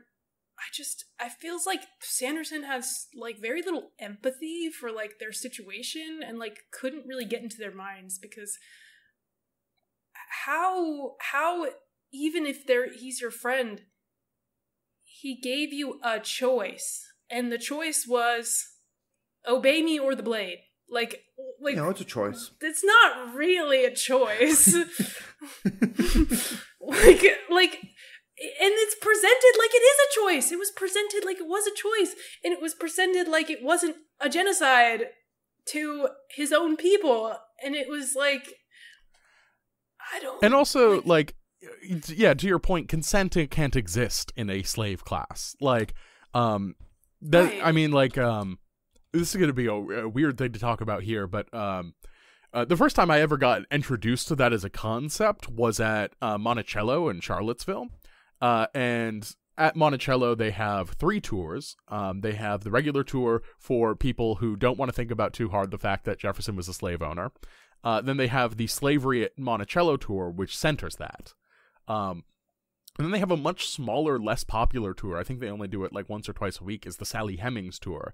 And I took that when I was about 13 or 14. And that was the first time that like an adult told me that, like, yeah, someone who is enslaved cannot have consent. Like, Sally Hemings chose to have children with Jefferson for, like, privileges, but again, she could not consent to that. Like, she was owned, and, like, she was owned by another human being. Consent cannot exist there. So, again, like, the threat here is death or nothing, which, like, you can't consent to being turned into a monster there.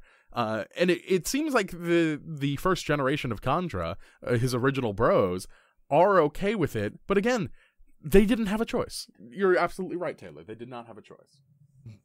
They didn't have a choice. And then it's like they are the people who like preserved the terrorist religion, which was like super important to the plot.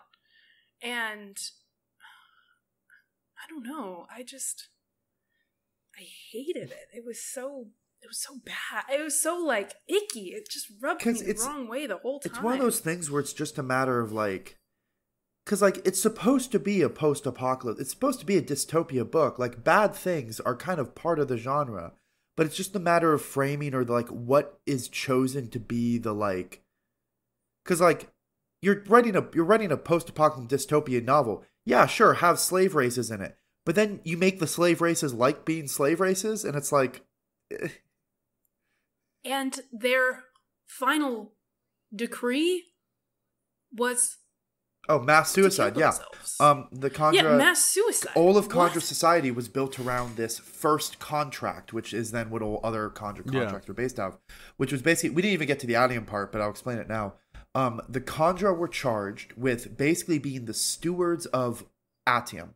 They're the ones that had the Atium cash, the massive Atium that the Lord Ruler had slowly been accruing with only letting little bits of it to the economy.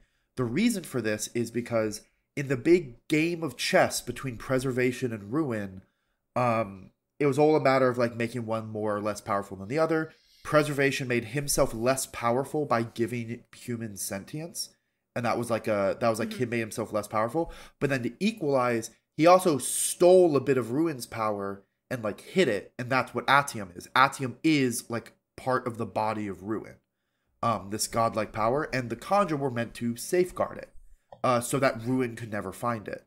But part of the contract the Kandra had was that if ruin ever breaks out, if basically the world is ever ending, the Kandra have to do a mass suicide.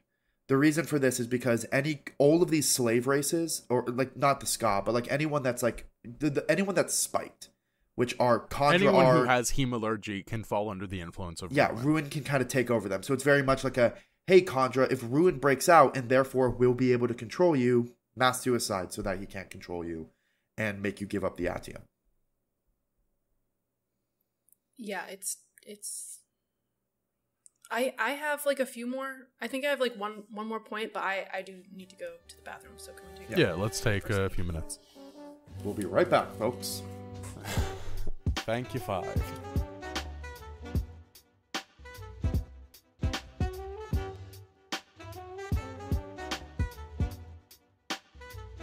Oh, we're back from our break. This is going to be the bonus episode's going to be 2 hours long.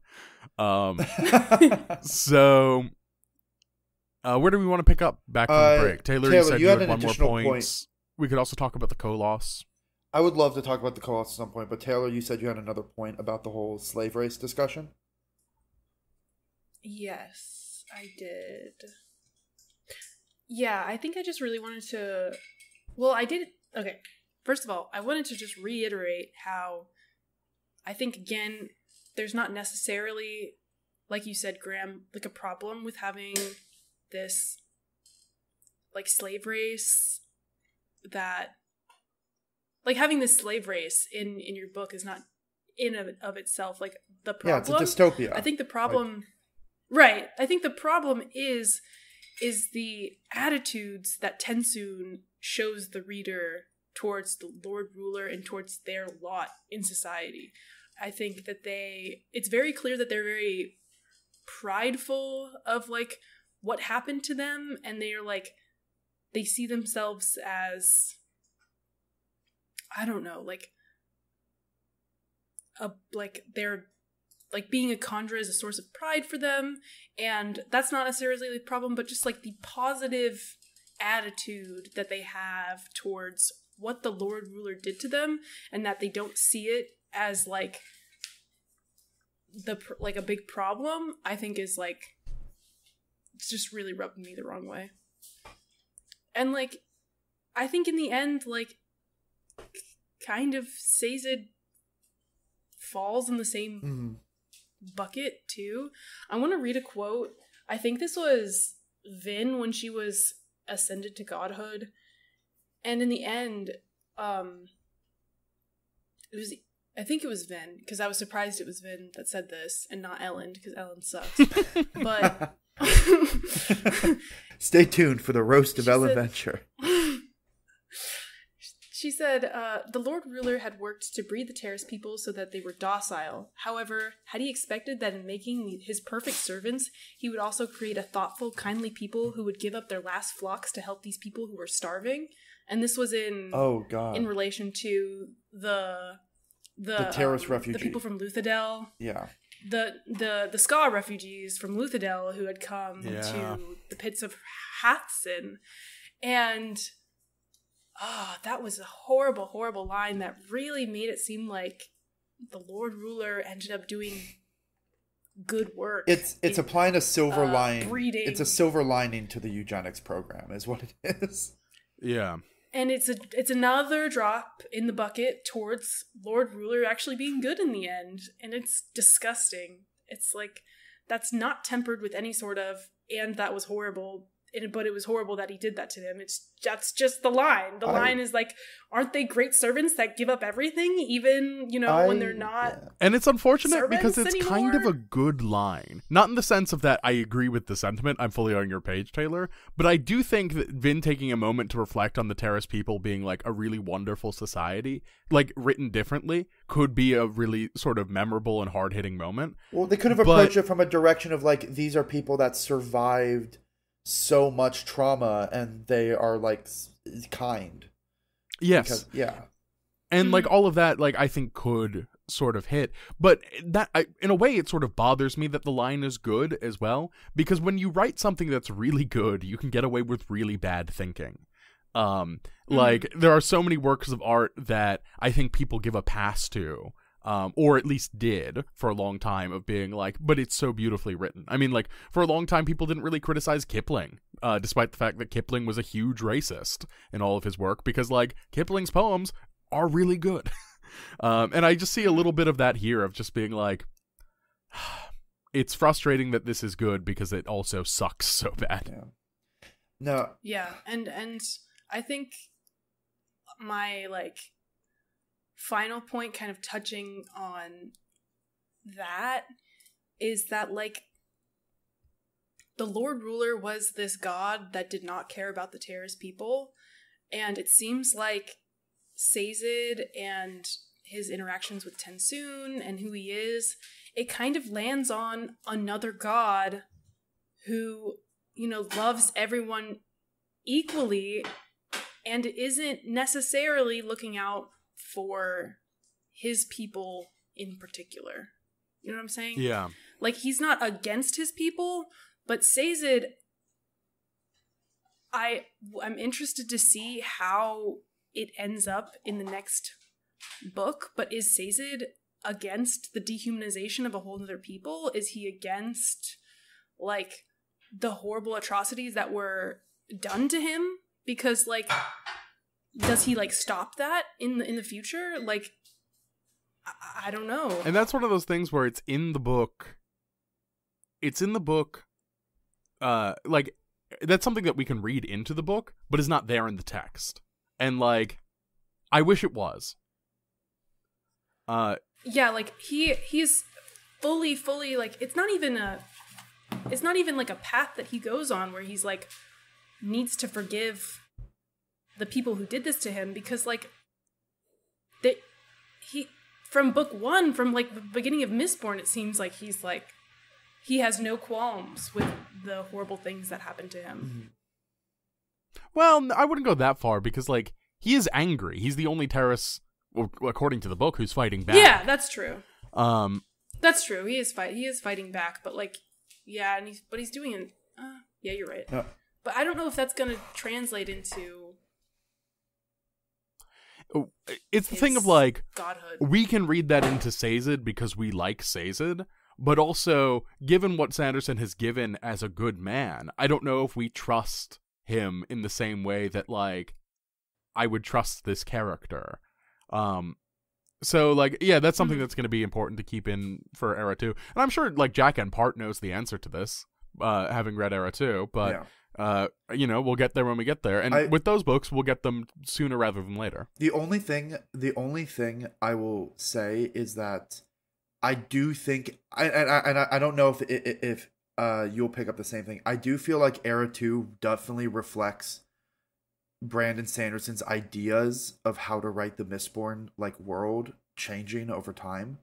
Because, it'll be interesting because, like, we don't lose Sazed. Sazed's the new god of Scadrial, and, like, so we are going to see how Sazed acts as a god. Oops, sorry. Like, I think one thing that kind of tipped me off to that he maybe isn't necessarily looking out specifically for his people is that he is, like, what you said to me that I know now from the bonus episode is that like frucami is like super, super rare, and like now it's like split up into like you can be like a misting frucamist where you have like only one metal. This is not really, but he in the end turns Spook into a Mistborn, which means he had it in his power to bring back Furukami. And it kind of seems like to me, unless you know, obviously that's confirmed later, something that he didn't choose to do. And it's interesting because one thing that will come up in Era 2 or Era 2 is that, once again, this idea of like when you just have the Well of Ascension power, like you only have the power for basically a few minutes, it's hard to do anything really particular because you don't know how to use the power yet. But it becomes clear that no, with that power, when you know what you're doing, you do have the power to just like adjust the way the magic and genetics work. Like, for example, like the Lord Ruler turns Ulfuricamist into Mistwraith because he doesn't want to rival. If the Lord Ruler knows what he was doing, he could have just deleted their Furikami and not touch them. Right. Like, but once again, it's framed as like he only had the power for a few minutes. He doesn't know how to use it. Interesting. The other thing that I want to sort of bring up is, do you mind if I just read the passage where Sazed starts to remake the world? Yeah, go for it. Sure. Yeah. This is page 715 in my book, and this is chapter 82 for anyone who wants to check in the book themselves. I am no hero, he whispered, still reaching to the sky. His arms twinkled golden. His copper mines, worn on his forearms, reflected the light of the sun. They had been with him for so long. His companions, his knowledge. Knowledge. The words of the prophecy were very precise, he thought suddenly. They say that the hero will bear the future of the world on his arms. Not on his shoulders, not in his hands, on his arms. By the forgotten gods. He slammed his arms into the twin mists and seized the powers offered to him. He drew them in, feeling them infuse his body, making him burn. His flesh and his bones evaporated. His body, but as they did, he tapped his copper mines, dumping their entire contents into his expanding consciousness. The copper mines, now empty, dropped aside with his rings to a pile of blue corpses besides the bodies of Vin, Elend, and Ruin's nameless body. Sazed opened eyes as large as the world itself, drawing in the power that latticed all of creation. The hero will have the power to save the world, but he will also have the power to destroy it. We never understood. He wouldn't simply bear the power of preservation, he needed the power of ruin as well. The powers were opposites. As he drew them in, they threatened to annihilate each other. And yet, because he was of one mind on how to use them, he could keep them separate. They could touch without destroying each other, if he willed it. For these two powers had been used to create all things. If they fought, they destroyed. If they were used together, they created. And, like, it goes on. And I do think this is a moment of transcendence and, like, Sanderson, like, really doing the thing well. I wish there was more of this in his books, because this is the sort of thing where I'm like, you're doing this really, really well. And just the idea that it's a keeper and it's Sazed's knowledge of religions, specifically, as the passage goes on. He says, the religions in my portfolio weren't useless after all, he thought, the power flowing through him and remaking the world. None of them were. They weren't all true, but they all had truth. And it's just a beautiful little passage. That's also a very, that's, like I said, I had a lot of Mormon friends in high school. That's a very Mormon idea. That all religions, like not all the other religions aren't like the real religion, but they all have a piece of the truth in them. Yeah. And like, again, there's a lot of Mormon theology in this. There's a lot of just Christian theology in this. I mean, a lot of preservation. There's a lot of Christ-like imagery. I mean, there's a moment where Elend literally collapses to the ground and like God appears to him to help him carry him. It like our favorite character, Elend. He's the Jesus analog. Wait, there has to be a Jesus analog every book.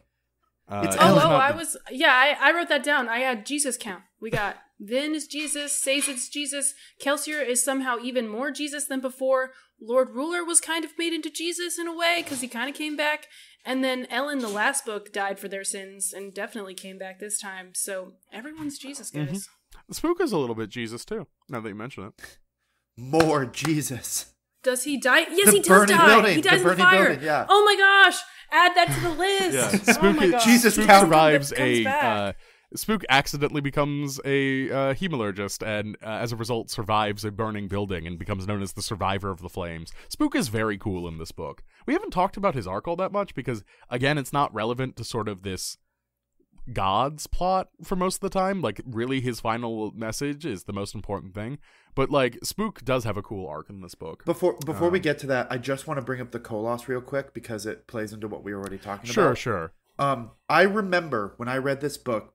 Oh, wait, actually, hold on. Before we get to that, I do have a broader point about this sort of passage, okay, though. go for it. It's sort of to Taylor's point of, like, from this, I think we are supposed to interpret that, like, Sazed will be a good god in all sorts of that sense. Whether that will be reflected in the text in a way that will be satisfying to us is a different question, and it probably won't be. At least to me and Taylor's tastes. But maybe it will be. Like, there is a real moment of sort of transcendence in this. And also, I wish the book had dwelt a little bit longer in the fact that Sazed does have the power to destroy. I know he has a brief period of time to do it. But I wish there was a moment where Sazed thought about, like, all the ways the world wronged him. And, like, there's a great one of my absolute favorite books of all time is Jonathan Strange and Mr. Norrell, and there's a character, Stephen Black, who is a formerly enslaved man, but he lives in England during the 1800s, which, England does not have slavery on the actual land itself, but they have slave labor in their colonies and stuff like that, and they're still allowed to do slave trading. But, like, Stephen Black gets a similar power in that book, and he has a moment where he's, like, he reflects on, like, think of what I could do to England to, like, how they wronged me, with all this power, what I could do. And, I just sort of, I was looking for that a little bit. But anyway, Jack, to your point about the Koloss. Oh, yeah. I remember when I read this book, 8 years ago, maybe longer, the first time. I remember the Koloss reveal of what the Koloss were being really cool. But I also remember, like, falsely, it being a much bigger part of the story. Because the reveal with the Koloss is Vin, Vin and Ellen, they're taking control of Koloss. Ellen, being, like, having a lot more raw power, is able to control a lot more at a time. So, and also, he's more interested in the army stuff, Vin's not. So Vin only ever gets, like, a few Koloss to control, like, at a time. Like, small little strike teams or whatever. She's not interested in controlling the whole armies, even though she probably could. But one of the Koloss she gets is she actually kind of, like talks to him a little bit. And asks for his name, or, like, he provides a name or something. Because she's, like, trying to figure out, it's like, hey, how do more Koloss get made? And this Koloss says, my name is Human. And shout out Human the Koloss, like, really good character. I wish he was more impactful overall, but yeah, he was a really good character. And it's this kind of, it's following this thread of, like, the Koloss being, like, more humanized and more of that stuff, and it's kind of framed as this little clever little thing that Human the Koloss does, where he keeps insisting, like, I am human, and so he makes Vin call him Human by being like, yep, my name's Human. But then there's a later part of the book where, like, the Human is talking about how they need more Koloss, because a bunch of the Koloss just got killed off, and it's like, hey, we have too many swords, we need more Koloss, and Vin kind of presses him on, like, how do more Koloss get made. He doesn't want to tell, but she uses her allomancy powers to kind of push him to do it, and in what I think is actually a very cool sequence, we discover the truth of how Koloss are made. Is Koloss are hemalurgic creatures, just like Inquisitors. They're made by taking humans, spiking them in a particular way, and it turns them into Koloss. So this whole ongoing thread, especially from, like, Well of Ascension, where it's, like, part of the way Jaskal, or whatever the guy who brought the Koloss army, Jaski's Lekal. Jaski's Lekal. Part of the way he, like, influences the Koloss is being like, hey, I'll give you money, I'll give you homes, you'll be human. And that all of a sudden takes on such a more tragic take when it's like, oh, wait, they literally are humans. They are humans that were horrifically transformed into these monsters. And I remember that being a cool reveal, and I still think it was a cool reveal. But then, guess what's done with that? They chat about it. The characters are like, man, that's fucked up. Still going to use them as our army of slave soldiers. And not only the next scene is like Ellen going to get a new army, knowing that these were once people, knowing that they can think, and he like forces them to his will and makes them into like a slave race. And I like understand that like they are dangerous, they're under the control of Urun. Like if they weren't under Ellen's control, they would be doing violence. But also like it's still so fucked. And also like. Human the Colossus, like, is kind of spitting facts throughout moments of this. Like, he's, like, kind of clever, but there's a line where, like, Vin is criticizing Colossus society, where she's like, humans don't kill people in this way. And Human the Colossus replies, yeah, you have us do it for you. And I'm like, damn. He's spitting facts. I love Human the Colossus so much. I love that reveal. It's just kind of disappointing that they do the reveal and then it's like, okay, cool, you now know more about hemalurgy. And the only impact it has is then to set up the fact that Ruin at any time, like Ruin has just been letting them control the armies of the Colossus. It turns out that Ruin's able to at any time take control of them back. I got to this and I was like, oh, maybe the Colossus do have more humanity than I thought. And I was like, maybe they do get sort of grace. Because, like, in Well of Ascension, they are bad racist caricatures. Like, in these books, most people are unraced. And unraced in the sense that, like, not in the sense that they are specifically, they're obviously racist. We've already talked about how class is genetically encoded as a race into this book. That sort of thing. But, like, they're not raced in the way that we consider race of like skin color or things like that. Yeah. Sazed is one of the few characters who is raced. Tindwyl as well. The Terrace are some of the Terracemen have darker skin, but not all of them. Sazed and Tindwyl have darker skin, but not all of the Terracemen are what we would consider to be like people of color. And the only people of color we get are the Colossus. They're blue. Don't get me wrong. But like they're the only one who have like the book describes it as a disturbing skin color. And it's one of those things where it's like using a lot of the language and imagery of like racism against people of African descent. And it's just so frustrating to see that. And like, you know, you've mentioned to me, Jack, that in Era 2 there are Colossus born, and we can assume that maybe this is something Sazed did where like the Colossus get more humanity. Or because apparently they're still around, but like I wish that was here and not in a later book, because I think this is going to be one of Sanderson's maneuvers is he's going to reflect on his own work and be dissatisfied with it and create something to correct it, because we've talked about in this book how or hemalurgy is something that has to be done with intent. That is something that's, according to books that Jack has read, I don't think that's in this book. Taylor and I were talking about this last night of like, Spook sort of gets a hemalurgic spike by chance. And you know, it might be a word of Brandon. It was like, actually Ruin was working through that particular dude, and that's why the hemalurgic spike was done with intent. And it's like, well, maybe, but I think that's something that he came to retroactively. There's actually a lot of like little minor retcons.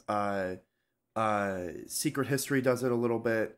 One of the other minor retcons, just as Brandon like develops his idea of the magic system a little bit more, is that Atium, the Atium we see in that book that's used to do the whole future sight, gets retconned to it's not actually pure Atium that they've been using. It's an alloy of Atium and Electrum.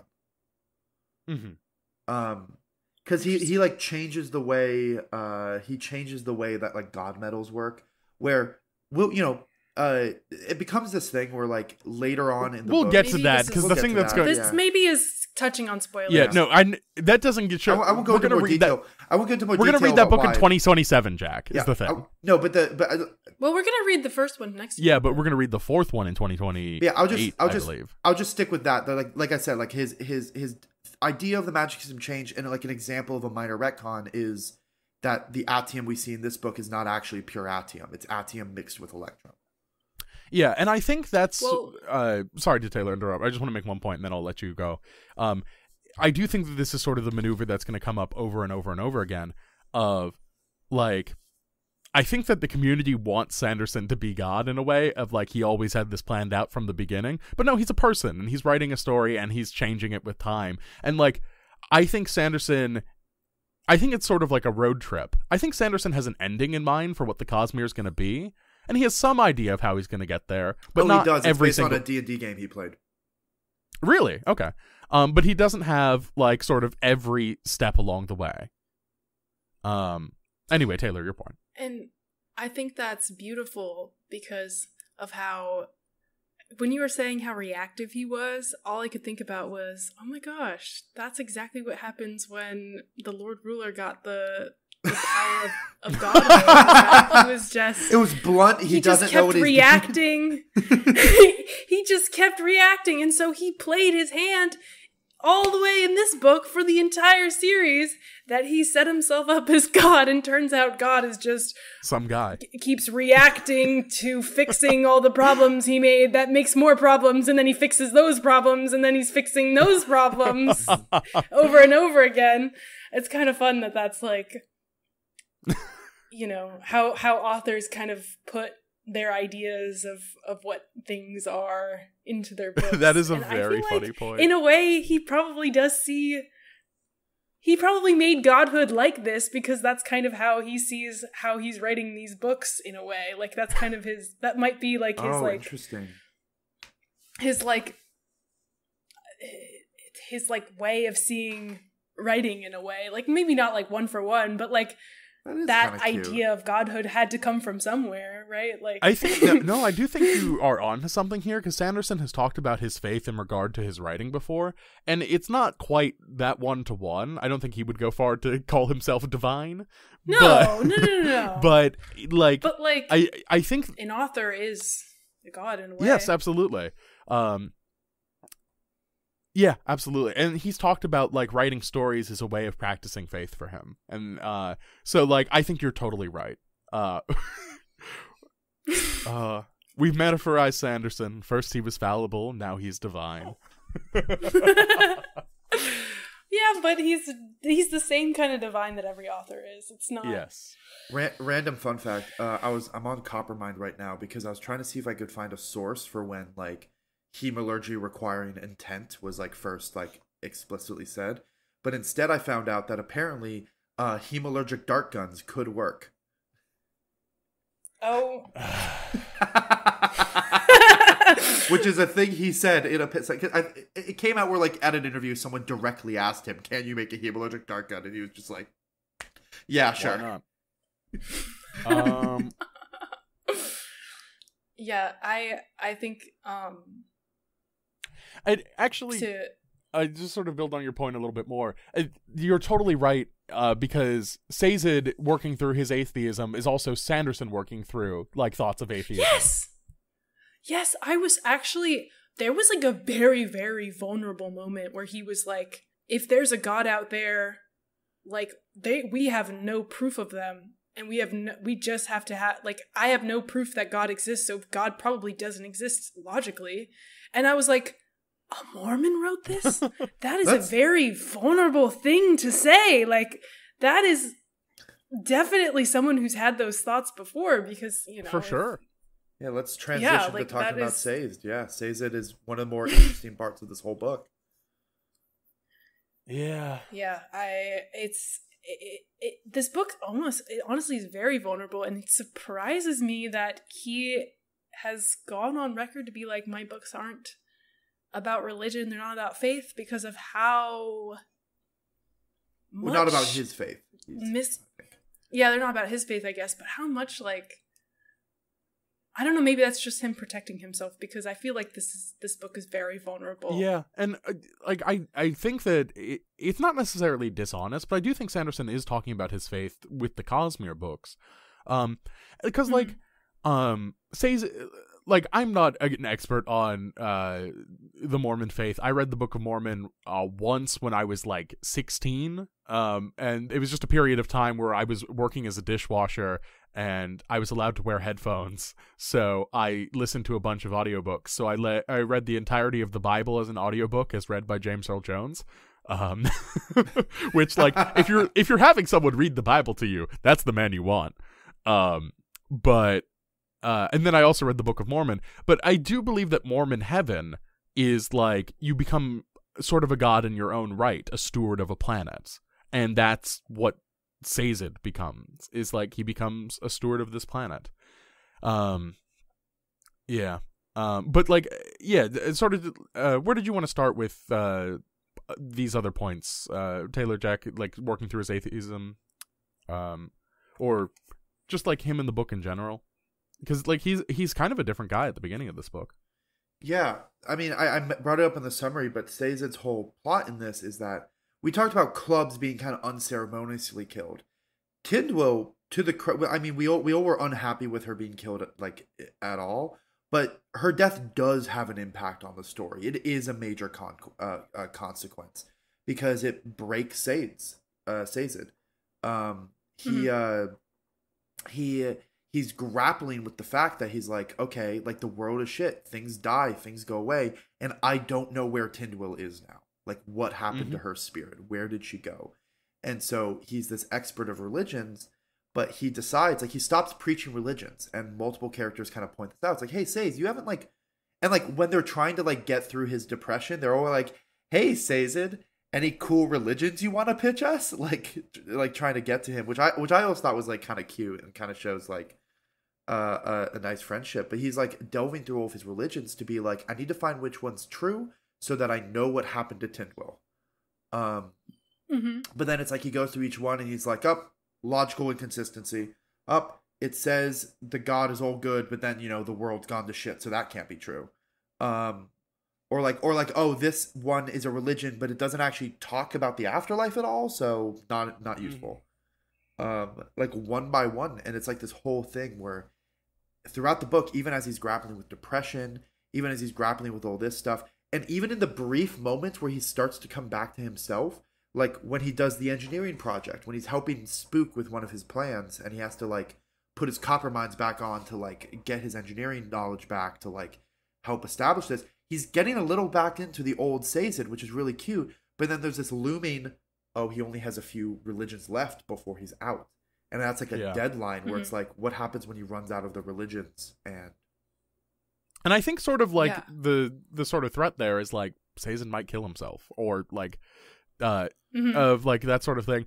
And yeah, it's rough to read. It's really hard.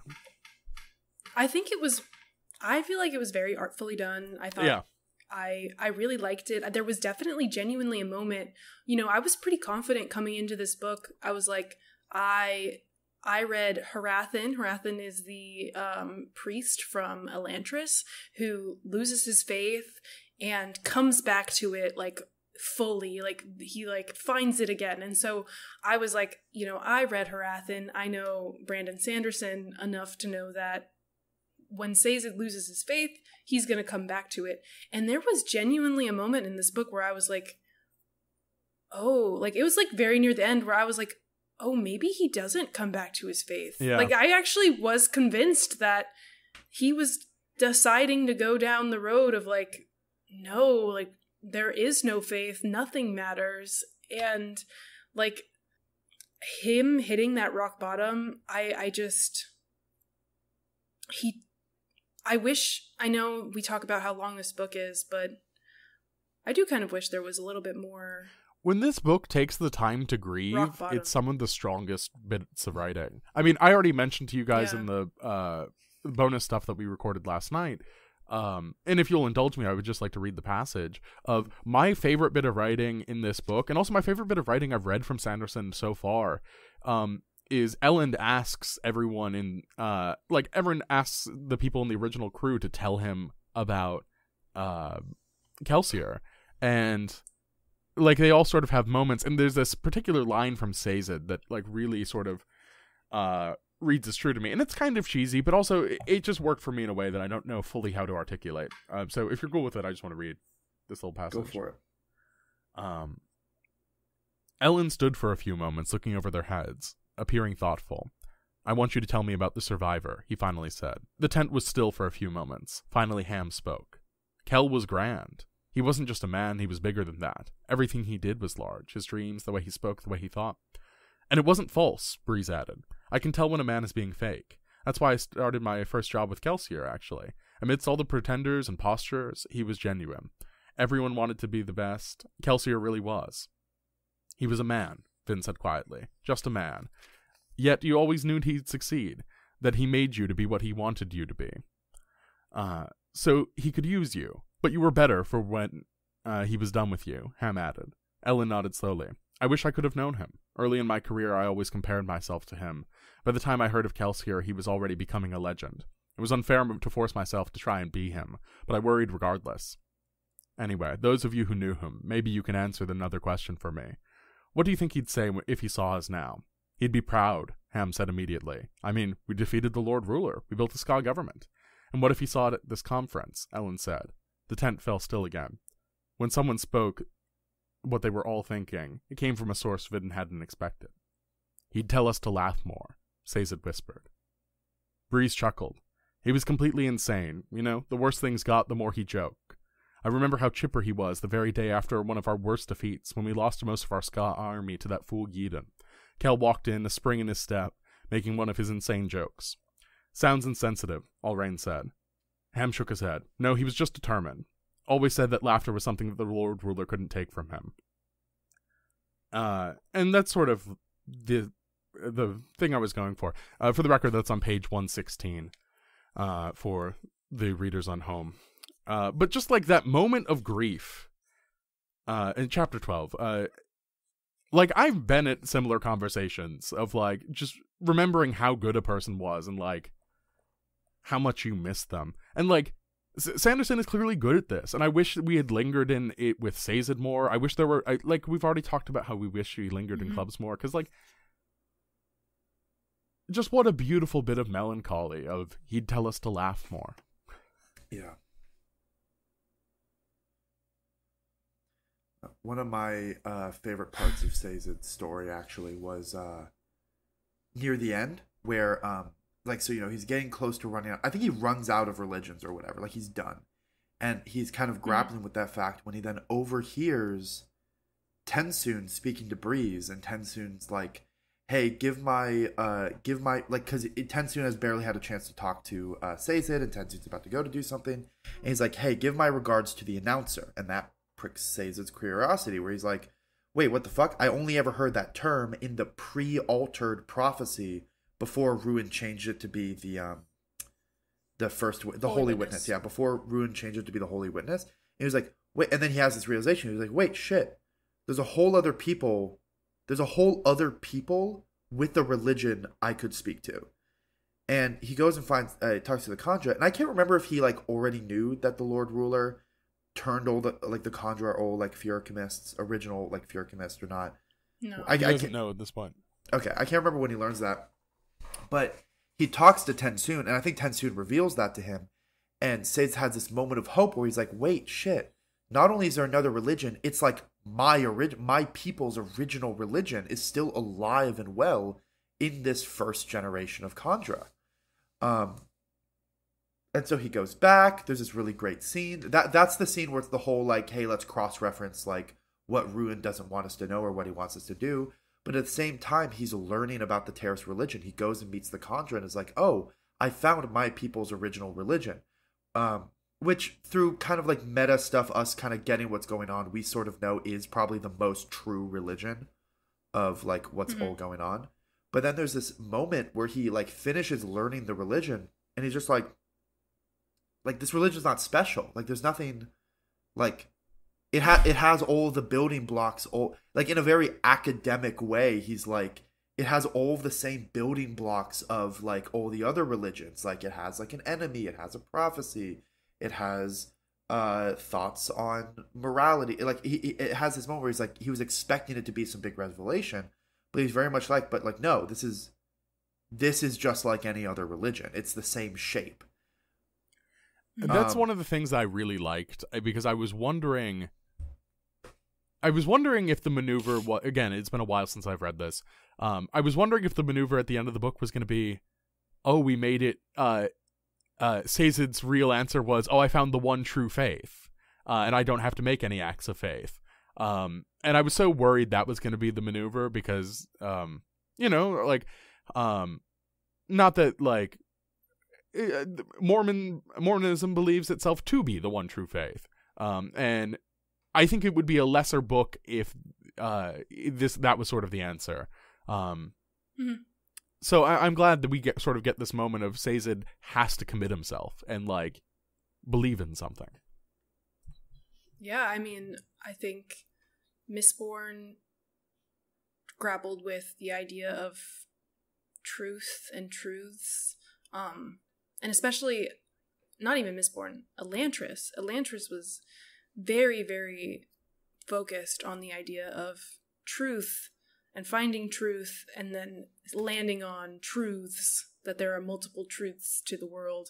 And so that was another reason why I was like, I really hope he lands again on truths and not truth. Yeah. You know?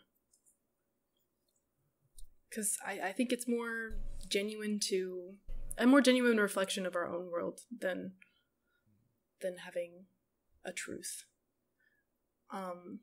I wanted to talk a little bit about, like, Sazed taking up the power, because I found it very interesting that Elend and Vin both had major arcs and part of their characters that were thinking about balancing between these two parts of them, and that neither of them ended up being the ones who actually genuinely balanced two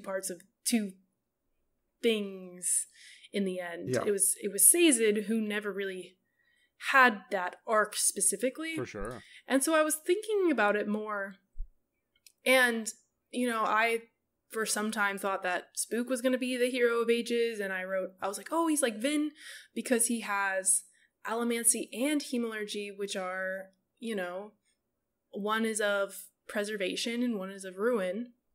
And I think it's kind of beautiful. I'm not really sure how I feel about it right now, but it makes a kind of sense that the last Feruchemist, which Feruchemy is the power of balance, is the one who would kind of really inherently understand balance and how to balance these two things on their own. And he didn't even need to really go on an arc for that. I think that's something that was just inherently, he just understood because of Feruchemy. And I don't know, interested. I don't know what point I have to make about that. I just want to No, that's really good. That's really thematically interesting. Plus the fact where I think the book touches on it only a little bit through implication, but like which I think it came up where, like, I think I kind of disagree with this allotment, but where, like, allomancy is the power of preservation, hemalurgy is the power of ruin, Feruchemy doesn't belong to either of them. That's just like a natural, basically the one power that's like a natural result of just the world and the combination of powers and stuff. So, like, thematically that's like super on point that, yeah, a Feruchemist did it. A Feruchemist was the one to balance them. It couldn't have been an allomancer, it couldn't have been a hemalurgist. Yeah. An allomancer could have only ever taken up preservation's power like Vin did, and I'm assuming because of that and this, you know, three-way kind of thing that he set up, I feel like it's pretty, I feel pretty confident in assuming that this other person who took up Ruin's power was probably a hemalurgist or, like, someone similar to, like, an inquisitor that was, like, very, very... And I'm sure we'll know when he writes Dragonsteel or whatever the fuck. Yeah.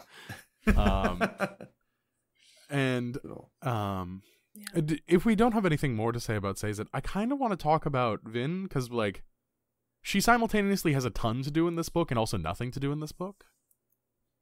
And, like, I sort of want to talk about the fact that there are characters who have huge plot relevance to this book, like Vin and Elend and Spook, who, like, are absolutely essential to the plot, but it's also kind of hard to talk about their place in the plot, because, like, Vin exists to have cool fight scenes, and eventually take the power of God.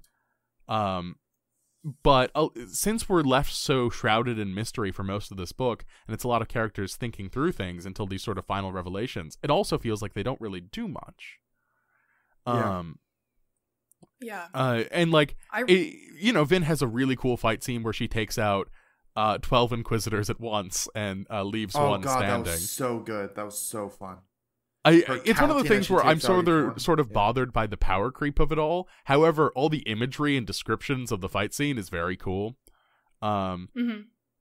Although, once again, I think my favorite fight scene in the book is Sazed fighting just like 3 Contra using like a grate with 2 kites of steel and iron on it. Like, that's my favorite little fight scene of just being like being clever with the power. Yeah. Once again, Furukamis having really cool fight scenes.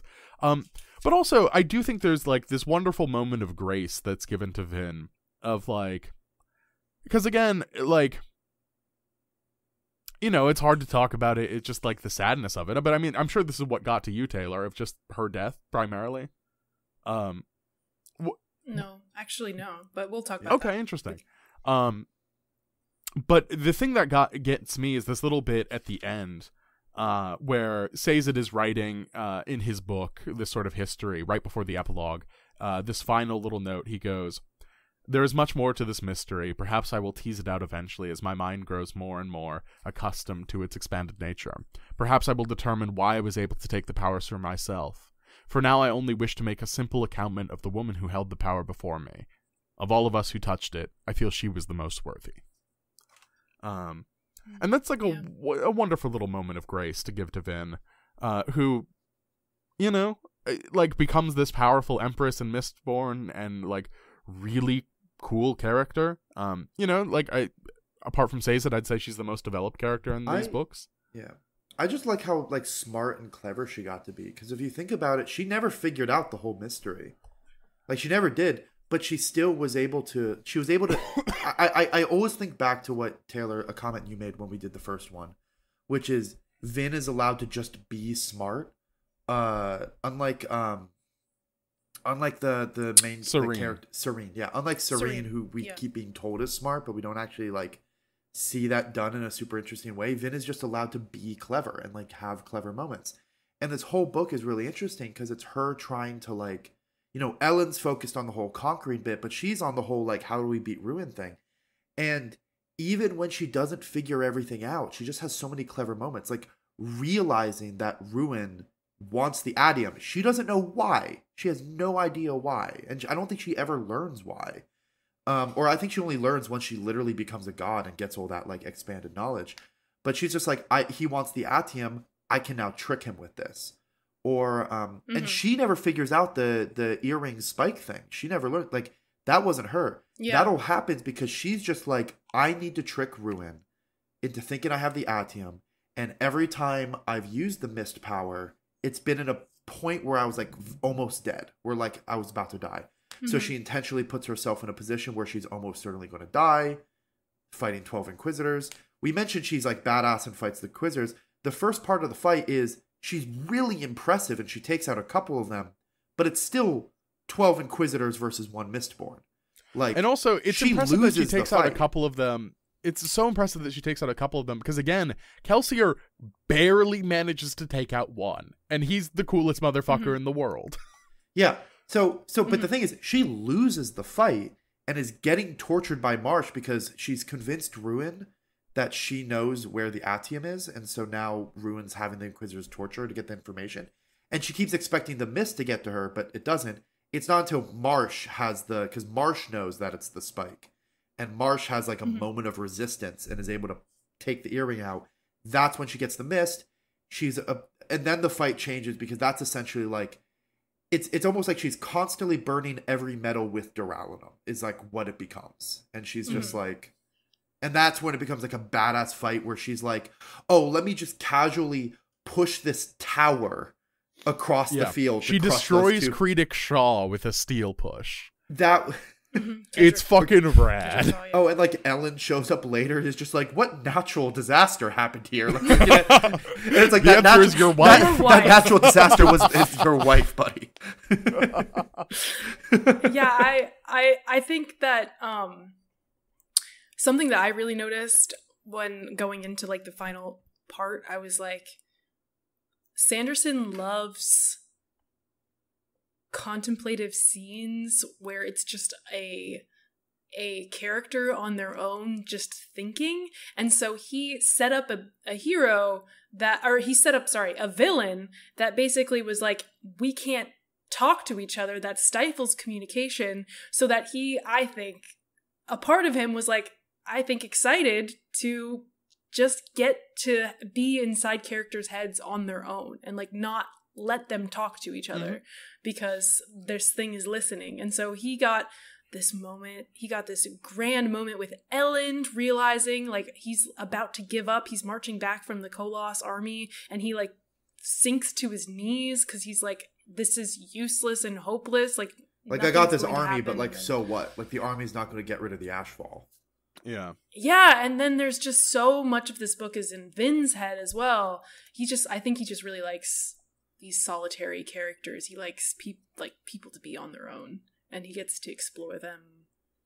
He gets to explore their head. Yeah. That's also this is all in chapter 55 in the book, page 490 in mine.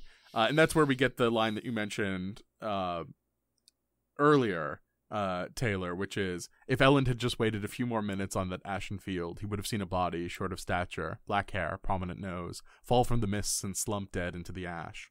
As it was, the corpse was left alone to be buried in the ash. The world was dying. Its gods had to die with it. So cool. It's so cool. And like, yeah, until Secret History, we never really know the specifics of what was going on there. And then Secret History tells us, and I hate it.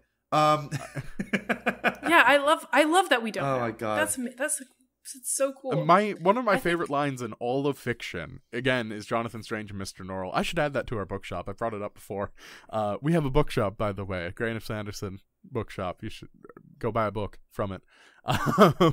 But there's a line where someone goes, "Where have they gone?" And someone else replies, "Wherever magicians used to go, behind the sky, on the other side of the rain." It's never explained what that means. It's just super evocative. And I love that I will never know what that means. There is, yeah, that's a really cool point, and I really love the imagery of all that. Can we talk about a point that was a mystery that actually wasn't solved and is confusing me? Sure. So they bring up like a third into this book where Ellen is talking to Demo, I think. Captain Demo. Yeah. Or General Demu, and he was like, Kelsier had been through hard times and he hadn't snapped. Like, him snapping in the pits of Harathan, or Hathsin. That's going to happen more and more as we get into this project. It's fine. Him snapping in the pits of Hathsin was like strange and like shouldn't have happened. It was like godly. And then I was like, that's a good mystery. What the hell did happen with Kelsier? And then I was like, oh my gosh, he was probably there was some sort of hemalurgy happening there. And then I was like, well, he definitely had to drink the vials back in the day. And and then Ellen just like drops that thought point, and he's like not interested in that. And now I'm really interested in how the hell did Kelsier become Mistborn? I sort of read it as I think it's one of two things. One is snapping requires, extreme trauma. And yeah, Kelsier had been through hard times, but the pits of Hathsin are like another level. Plus it was combined with his wife dying. I think there was a line where Kelsier was like, said that like the night he snapped was the night Mare actually died. So that's one reading, which is just that like it was like a level of trauma above what he had experienced before. The other reading is a little bit of divine providence, a little bit of preservation reaching down and snapping him, because that's that. And we barely talked about it, but that's what the whole the mist sickness was. The mist sickness was preservation, because I think when we read the first book, both of you made a comment where like snapping was really weird, like a really weird throwaway of like, it's kind of weird that it's just a throwaway line that like, oh yeah, people need to go through trauma to like actually get their elemental powers. And then it's it's never a weird thing mentioned to again. do in a book, but I mean, it does pay off here, kind of. It pays off. It pays off in the sense that like it's never mentioned again, and then it turns out the whole mist sickness. What is happening is preservation through the mist is basically forcibly snapping people. It's putting them through that trauma, and then the people that die are just basically ones that like, you know, it's they get really sick. Some are going to die, some are going to survive, but they're all like being snapped, and some will die from that because it's traumatic. And then some get really sick, and those are the ones that turn out to be ATM mistings. But no. So I thought like one of two things. It's basically either Kelsier was just in an especially traumatic point, or it was preservation reaching down to snap him because he's important to the success of the big plan. Honestly, I having you reread that passage, Graham, where they're talking about Kelsier, and they literally said like he changes you to be the person he wants you to be, and you're better for it, is so interestingly the same as what Ruin does. Is like he influences you to be the person that he wants you to be. Ruin, the bad god, and so it's kind of, to me, that's kind of again another like bit of proof that he was preservation's like champion, for a lack of a better word, where like preservation decided to make him Mistborn and then was specifically whispering things the same way that like preservation kind of chose Vin, like preservation chose Kelsier as well. I think Kelsier was Ruin's champion, actually. Interesting. Elaborate. Because here's the thing. We learn eventually that, this was all part of the plan. If the Lord Ruler survived, Ruin would have never gotten out. The Lord Ruler dying was part of Ruin's plan because that was the only way he could manipulate the way to get out. And one of the things we learn, and it's very throwaway, but this does get expanded in Secret History, but it is mentioned in this book, so it's not a spoiler. But like Sazed mentions, like, hey, I haven't found any records of this 11th metal because Ruin planted those legends for Kelsier to find so Kelsier could kill the Lord Ruler. Kelsier was unwittingly the Lord Ruler's champion. In the sense where essentially the whole killing the Lord Ruler was all part of Ruin's plan to eventually get out. Preservation, and then Vin was Preservation's champion, which is why Ruin manipulated things for her to be spiked by the earring early on. Well, that's the thing, though. I mean, I think that's also the point that like this book was making, is that like Vin can't be Preservation's champion because like she's also Ruin's champion, and so Kelsier is probably also both. Maybe, yeah. Preservation's champion and Ruin's champion, because one can't exist without the other.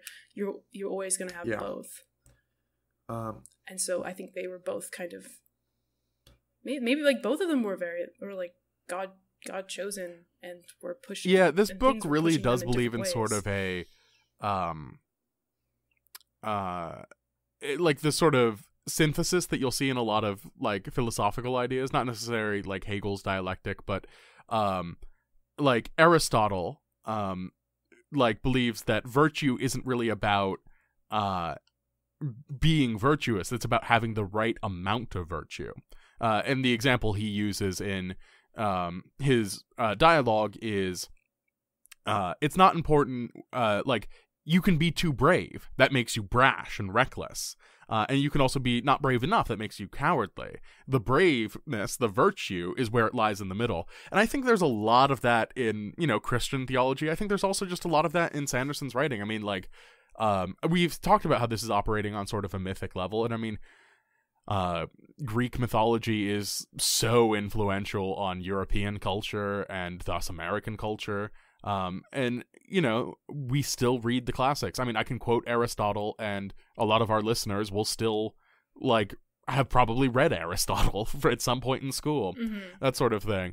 So I think that like Sanderson in this book fundamentally believes that too, of like it's about having the right amount, and thus is harmony, and thus is Sazed. I do. Yeah, So I do want to talk about because we brought it up. The whole myth snapping. That was one of my favorite mysteries. Because that was a cool like mystery. Because part of the mystery was like people were getting snapping, and very early on in the book, I think this was a little out of this. I feel was a little out of character smartness for Vin.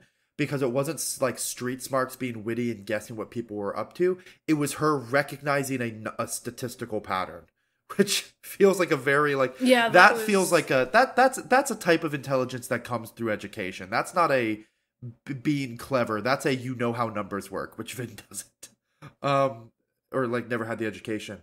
But but Vin notices like, hey, there's a weird trend.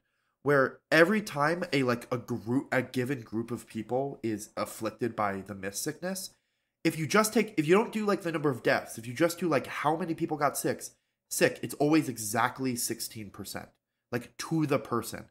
The only time it's not exactly 16% is when 16% would give you like a fraction.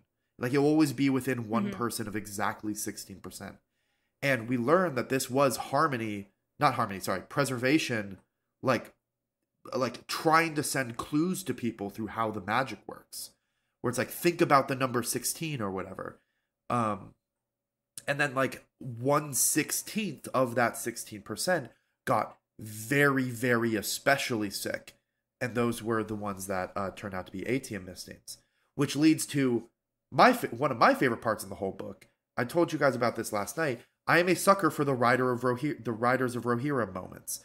I'm a sucker for the moments where it's like, hey, we're all gonna die. Fuck it, we're gonna go out fighting anyway. The whole charge of like the whole death cry before the big charge, and then this moment where this is the one moment I liked Elend was the very end where Elend has this realization of, oh shit, all of those people that were like especially sick with the myth sickness, they can burn ATM. They can't burn anything else. But even if you're not a full Mistborn, being able to see the future still makes you an incredible warrior. And Captain Demo is one of those. And there's this great scene where he's basically telling them, it's like, hey, yeah, we're not going to win. Like, we're fighting off hundreds of thousands of Koloss, and there's only like 500 of us. We're not going to win, but every second we are fighting is another second the people in these caves are alive. Yeah. That sort of thing really hits me too. Yeah. I don't know if you ever got to... They go out swinging. They all die. We never see Captain Demo again. Like, he has No, we do. He survives. Does he? Yeah, he's in the epilogue. Yeah, he survives. He has a love interest. Oh, he does survive. That's right. Yeah. Yeah. He's presumably one of the couplings that ends up in a Twinborn. Oh yeah, because he's a misting and yeah. Okay. He's fell in love with a Terrace. Yeah, exactly. But yeah, no, I absolutely fall for those moments as well. And this is just a weird one. Jack, did you ever find the secret room in Forbidden West at the bottom of the bunker? Wait. I know you told me about it. This might be a little bit too far. I didn't into spoilers. Okay, if you get into that room on any replays or anything like that, there is a bit of writing in that is so strong in that game that is very similar. Yeah. But anyway, the one I wanted to bring up, we get another one of those moments of like, I know I'm going to die doing this, but I'm going to do it anyway. And like, we've alluded to his arc, but we haven't really talked about it. Let's talk about Spook's death, or at least his arc, because he almost dies doing something that I think is like one of the most heroic things we see any character do. Oh, yeah, okay. Of like rushing into a burning building, extinguishing his tin, and just being completely numb to the pain and almost dying immediately, and throwing a lever to restore water to this canal city. Yeah, so Spook, actually, maybe there's something interesting to be said about disability and addiction in Spook's story. But one of the things that happens with Spook is he feels very guilty for the fact that he wasn't in Luthadel when the attack happened and his uncle died. And he, like Elend, has a lot of insecurity about the fact that he doesn't have power. He's surrounded by people that have all these magical powers that make them so useful, while he's just a very good lookout, basically, is the way he sees himself. So what he starts doing is This happened the year before the book. We pick up, like, he's been a year into doing this. He starts burning his tin, and he doesn't stop. He's always flaring it. Not burning it, flaring it constantly. And what this does is it introduces this idea of like a savant, which is someone that's like just so burns their metal so much, where it physically changes his body, like it physiologically changes his body. He is the ultimate tin burner. Like he is always seeing the stars. He basically doesn't see the mist anymore. He can eavesdrop on people like a block away, like it's like multiple blocks away. It's a whole thing. But the consequence to this is he's so sensitive that he's basically blind during the day unless he's wrapping like shit around his eyes, and then he can still see because he can see through the blindfold. Like his senses are so tuned to the point where it is actually a disability in some cases. In many cases. I mean, he talks about even the night sky being as bright as sunlight. Like, the stars have become as bright as sunlight for him. Yeah. The stars are as bright as sunlight for him. He spends the story, and his whole story is about, like, wanting to be the hero to this city. He's like, I never got to be a hero. I'm going to be the hero to this city. He sort of falls in love with the citizen's sister, but like from a distance, which is fucked up, and we'll talk about it in a very romantic way, in the storytelling like romance genre way, where he's like I'm going to be the hero, and that's like he sees her as the princess that needs to be saved. Like he's very much like in his head is like he needs to be the hero, blah blah blah, and there's my princess. Yeah. You can listen to us discuss this a little more in the bonus episode. But yeah, he goes on, and then his whole story is like he gets spiked, he tries to be the hero, he sets himself up as like basically the next Kelsier, but for the city. And then he gets called the Survivor as well. Like the Church of the Survivor is acting as an interesting thing because they've named a new survivor in the form of Spook. Spook is the survivor of the flames because he escapes this burning house fire with his newfound ability to burn pewter, which he gets because a pewter arm, a thug, gets stabbed with a sword, and the sword breaks off into Spook, which acts as a hemalurgic spike. Which is one of the reasons I think that, like, perhaps Ruin is acting through this, but I think this is sort of a thing where, like, it could happen accidentally before. Intent didn't matter. But yeah, so the whole thing happens. It's like he's trying to save the city. He's trying to expose the citizen. He literally does Kelsier's thing, where he, like, inspires a revolution. But then it goes too far. It becomes a whole thing where it's like, oh, he fucked up. Ruin was influencing thing. Now the whole city's burning. There's this great scene where he takes off the blindfold he had been wearing the whole time.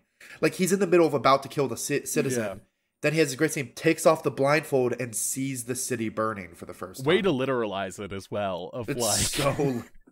But it's not subtle, but also it totally works. Like, it's operating in sort of a mythic mode. Yeah. He's the only person to actually resist Ruin because he takes the spike out on his own. Everyone else, it's like they don't do it. He takes the spike out on his own, and then, like, the city's burning, and he realizes, oh, the only way is to release the waters of the canal, which they had set up a mechanism to do so in the storage cavern, but the building that he has to go through is burning.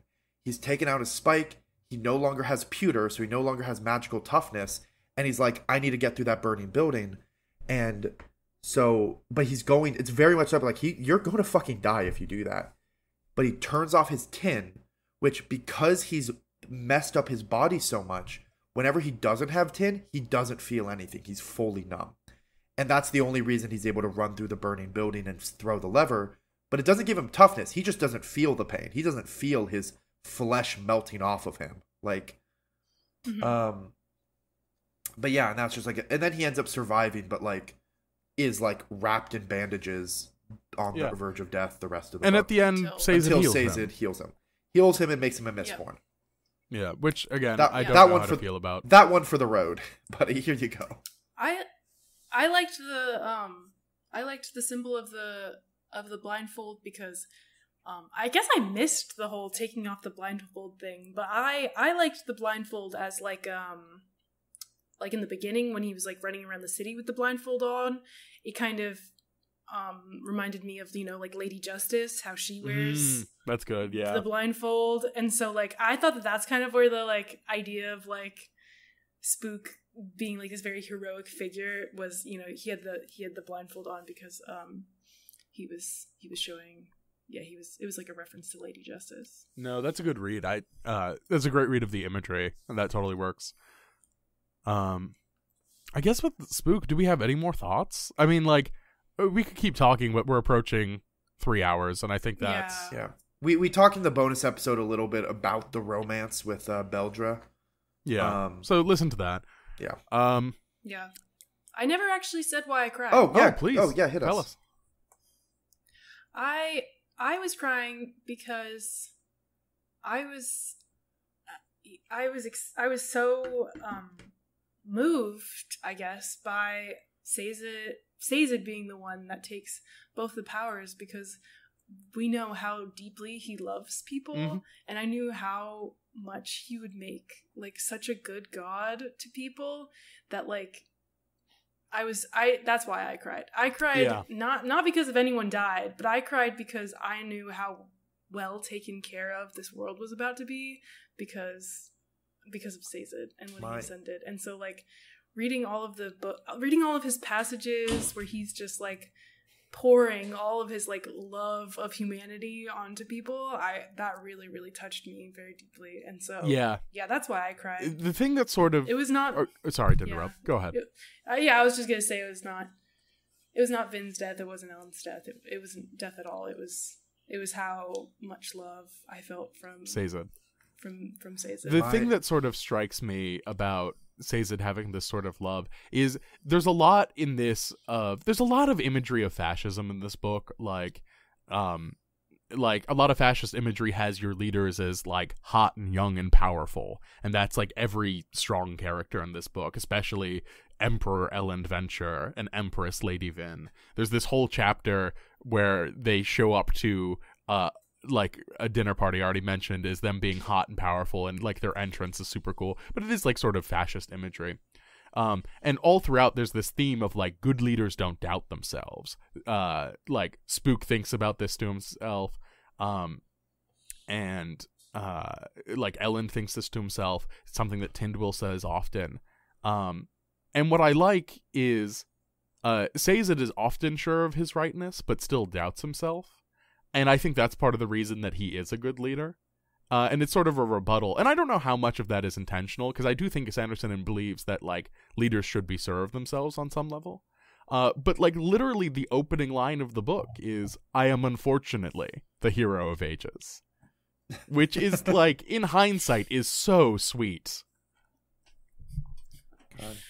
No, my moment where I got the most emotional, very close to the moment Taylor's talking about, but it's after they come out into the new world, like, and all the caverns have been like pushed together so that, like, even though Spook was on the other side of the world, like they all come out and they're all together, and they find in the center a field of those flowers that Mare's photo had been of, and find the body of Ellen and Vin. It wasn't the fact that they died, but it was finding their bodies just laying together in the field of flowers together. And there's this fantastic line where Sazed says, like, I tried to bring them back, but that seems to be something I can't even do.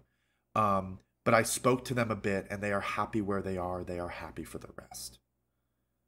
That's not verbatim. I should find the actual passage. Yeah. No, they are happy. Yeah. It's and really sweet. I hope he got to talk with Tindwyl too. Yeah. Because he talks with Kelsier too. It's very sweet. Oh, and then immediately after that is the Reshek was a good man after all line. Yeah. Here's the line. Okay. So Spook it read. And this is, they just found the bodies of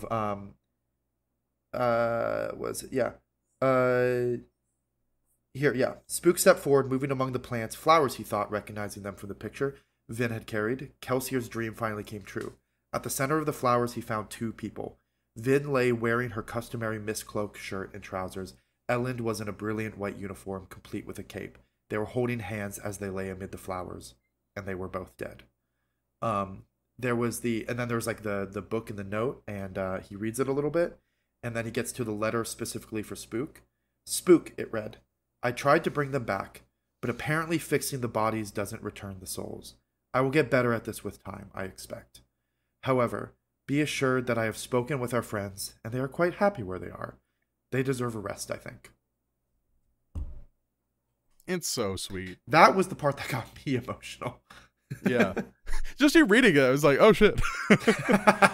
Yeah, no, same. I'm like, hold on.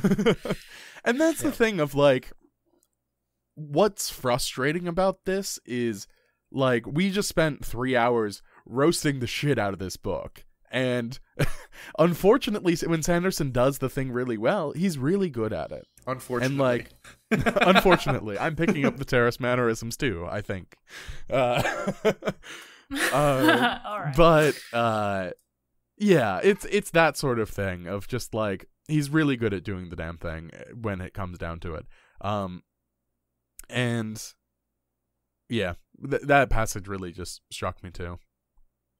I feel like that's a great way to end the podcast. No, we have to do our Hoyt spotting. I mean, we do a Hoyt spotting in the bonus episode. Oh, that's true. We could just end it here then. Yeah. I can cut that. We can end it here. Do we want to do our rankings, or do we just want to post them in the description? I think we can do it. We can do our rank. End it off with our rankings. Yeah, let's do our rankings. Okay. Yeah. Then I would say, my new rankings are, Elantris is still on top, just barely. Then I would say Hero of Ages, despite the fact that I have a ton of problems with it. Then Mistborn, then Alcatraz versus the Evil Librarians, and then Well of Ascension. I think mine are then, and I swear I change these every episode, but that's not important. That's fine. It's Mistborn, Hero of Ages, Elantris, Alcatraz, Well of Ascension. Okay. Interesting. Yeah, mine was Hero of Ages, number 1. This is my number 1 book. Hell yeah. Hero of Ages, Mistborn.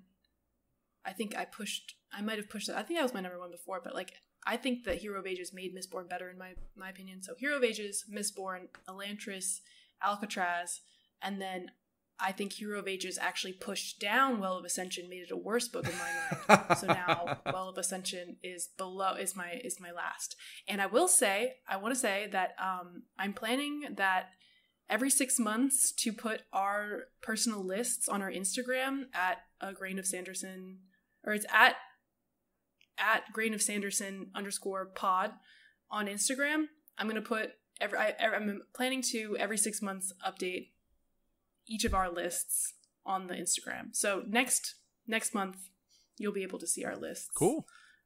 As they are. Follow That'll our be Instagram. fabulous. Follow our Instagram, please. Yeah, so follow our Instagram just to check that out. Also check out our bookshop. Our Taylor has been putting a lot of effort into our Instagram, and it's really well done. Our bookshop does not look nearly as nice, but there are some books that we recommend there. And with that, we still don't have an outro. If by February of next year we don't have one, yell at us. But enjoy your life. Hope you enjoyed the podcast. Enjoy the bonus content is what I was going to say. And remember, there's always another secret. Oh wait, actually, don't. Before we enjoy the bonus content, let's read our first fan letter. Because I just want to shout out CJ, because this is our first person who's written into our email, which once again is agrainofsanderson@gmail.com. And this is from CJ.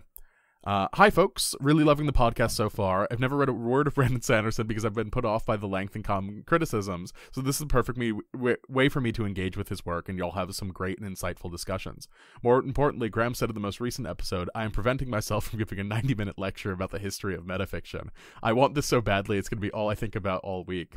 I would listen to every word of this. I would pay money for this. I might even cite it someday. I'm currently trying to save money for grad school, and this is one of my research interests. I might actually read the Sanderson books that are relevant to this, so if you feel up to bring this up in a future episode, I would be delighted and enriched, and my back problems would probably be fixed.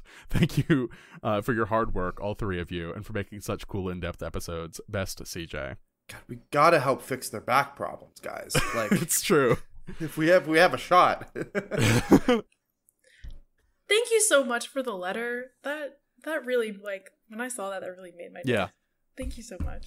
Yeah, thank you for writing in. Once again, if more people want to write in, that's very sweet. And also for CJ, I broke out one of my literary theory books, and I broke out one of my books about meta-theatricality, so we'll see. Yeah. While we're doing shout-outs, I need to shout out the random person my sister met at a party that has apparently listened to our podcast. One of our 450 downloads. Like, what a coincidence, of all the gin joints in all the world. My sister's just at a party talking about books, and one guy's like, yeah, I've been listening to this podcast about Brandon Sanderson. And my sister goes, oh, my brother has been making a podcast about Brandon Sanderson. There we go. Just so bizarre, so surreal. Yeah. So, yeah, thanks for writing in. This is sort of a sappy episode, but it's the end of a trilogy. Like, we can, like, indulge us a little bit. Yeah. I don't think this will be the last. What's our next book? Our next book book is an Alcatraz, isn't it?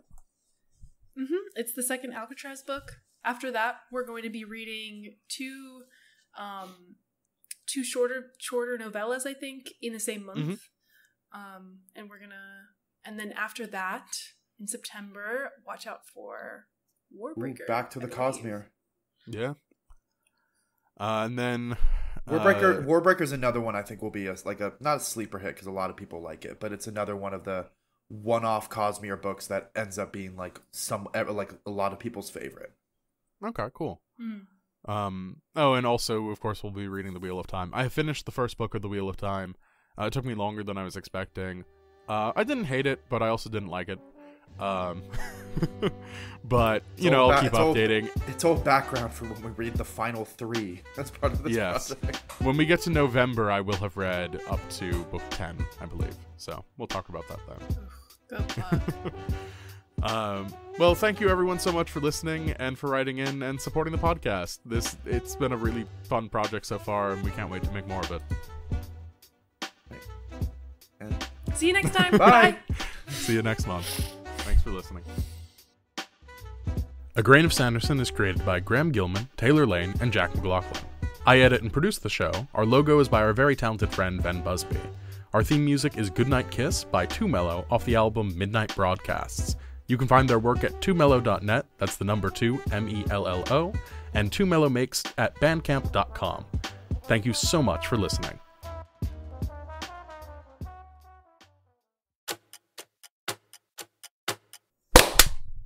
Beautiful. Aloy, anything to say? You're at the mic. Mic's hot, Aloy.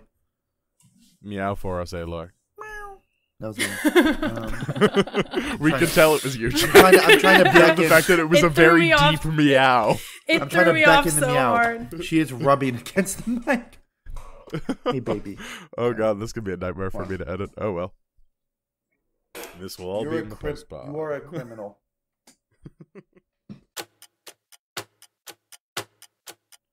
Yeah, I'm ready to start the episode if you guys are. Actually, let me grab my water before I do, and then we can start. All right.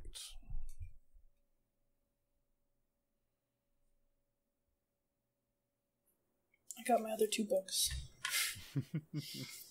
So do I. They've been sitting on the floor next to my desk for 2 months. Because that is unfortunately how I live my life. There are just stacks of books all over my apartment.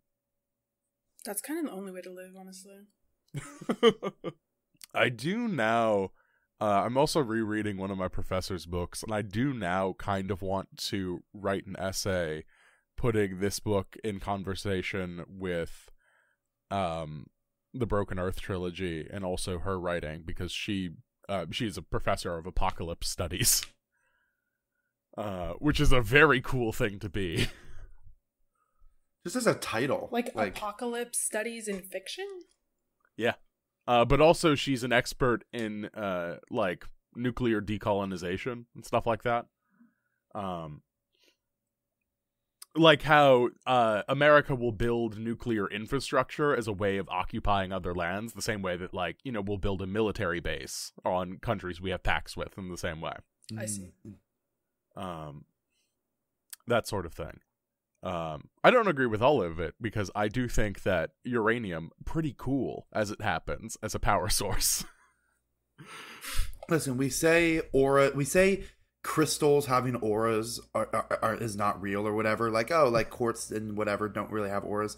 There are rocks with auras, though. The aura is just fuck you and die, and that's uranium. Okay, hi Craig. What's up?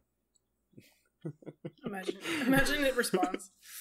Whenever I think of the name Craig, I always think of when they were bringing My Neighbor Totoro to the US, they were originally going to like give it an Americanized name, and possible options were My Neighbor Joe Toro, and also My Neighbor Craig, to which Hayao Miyazaki eventually decided, no, the movie will go out as My Neighbor Totoro, and the reason that he cited was, I did not want to name Totoro Craig, because I would not want to be named Craig.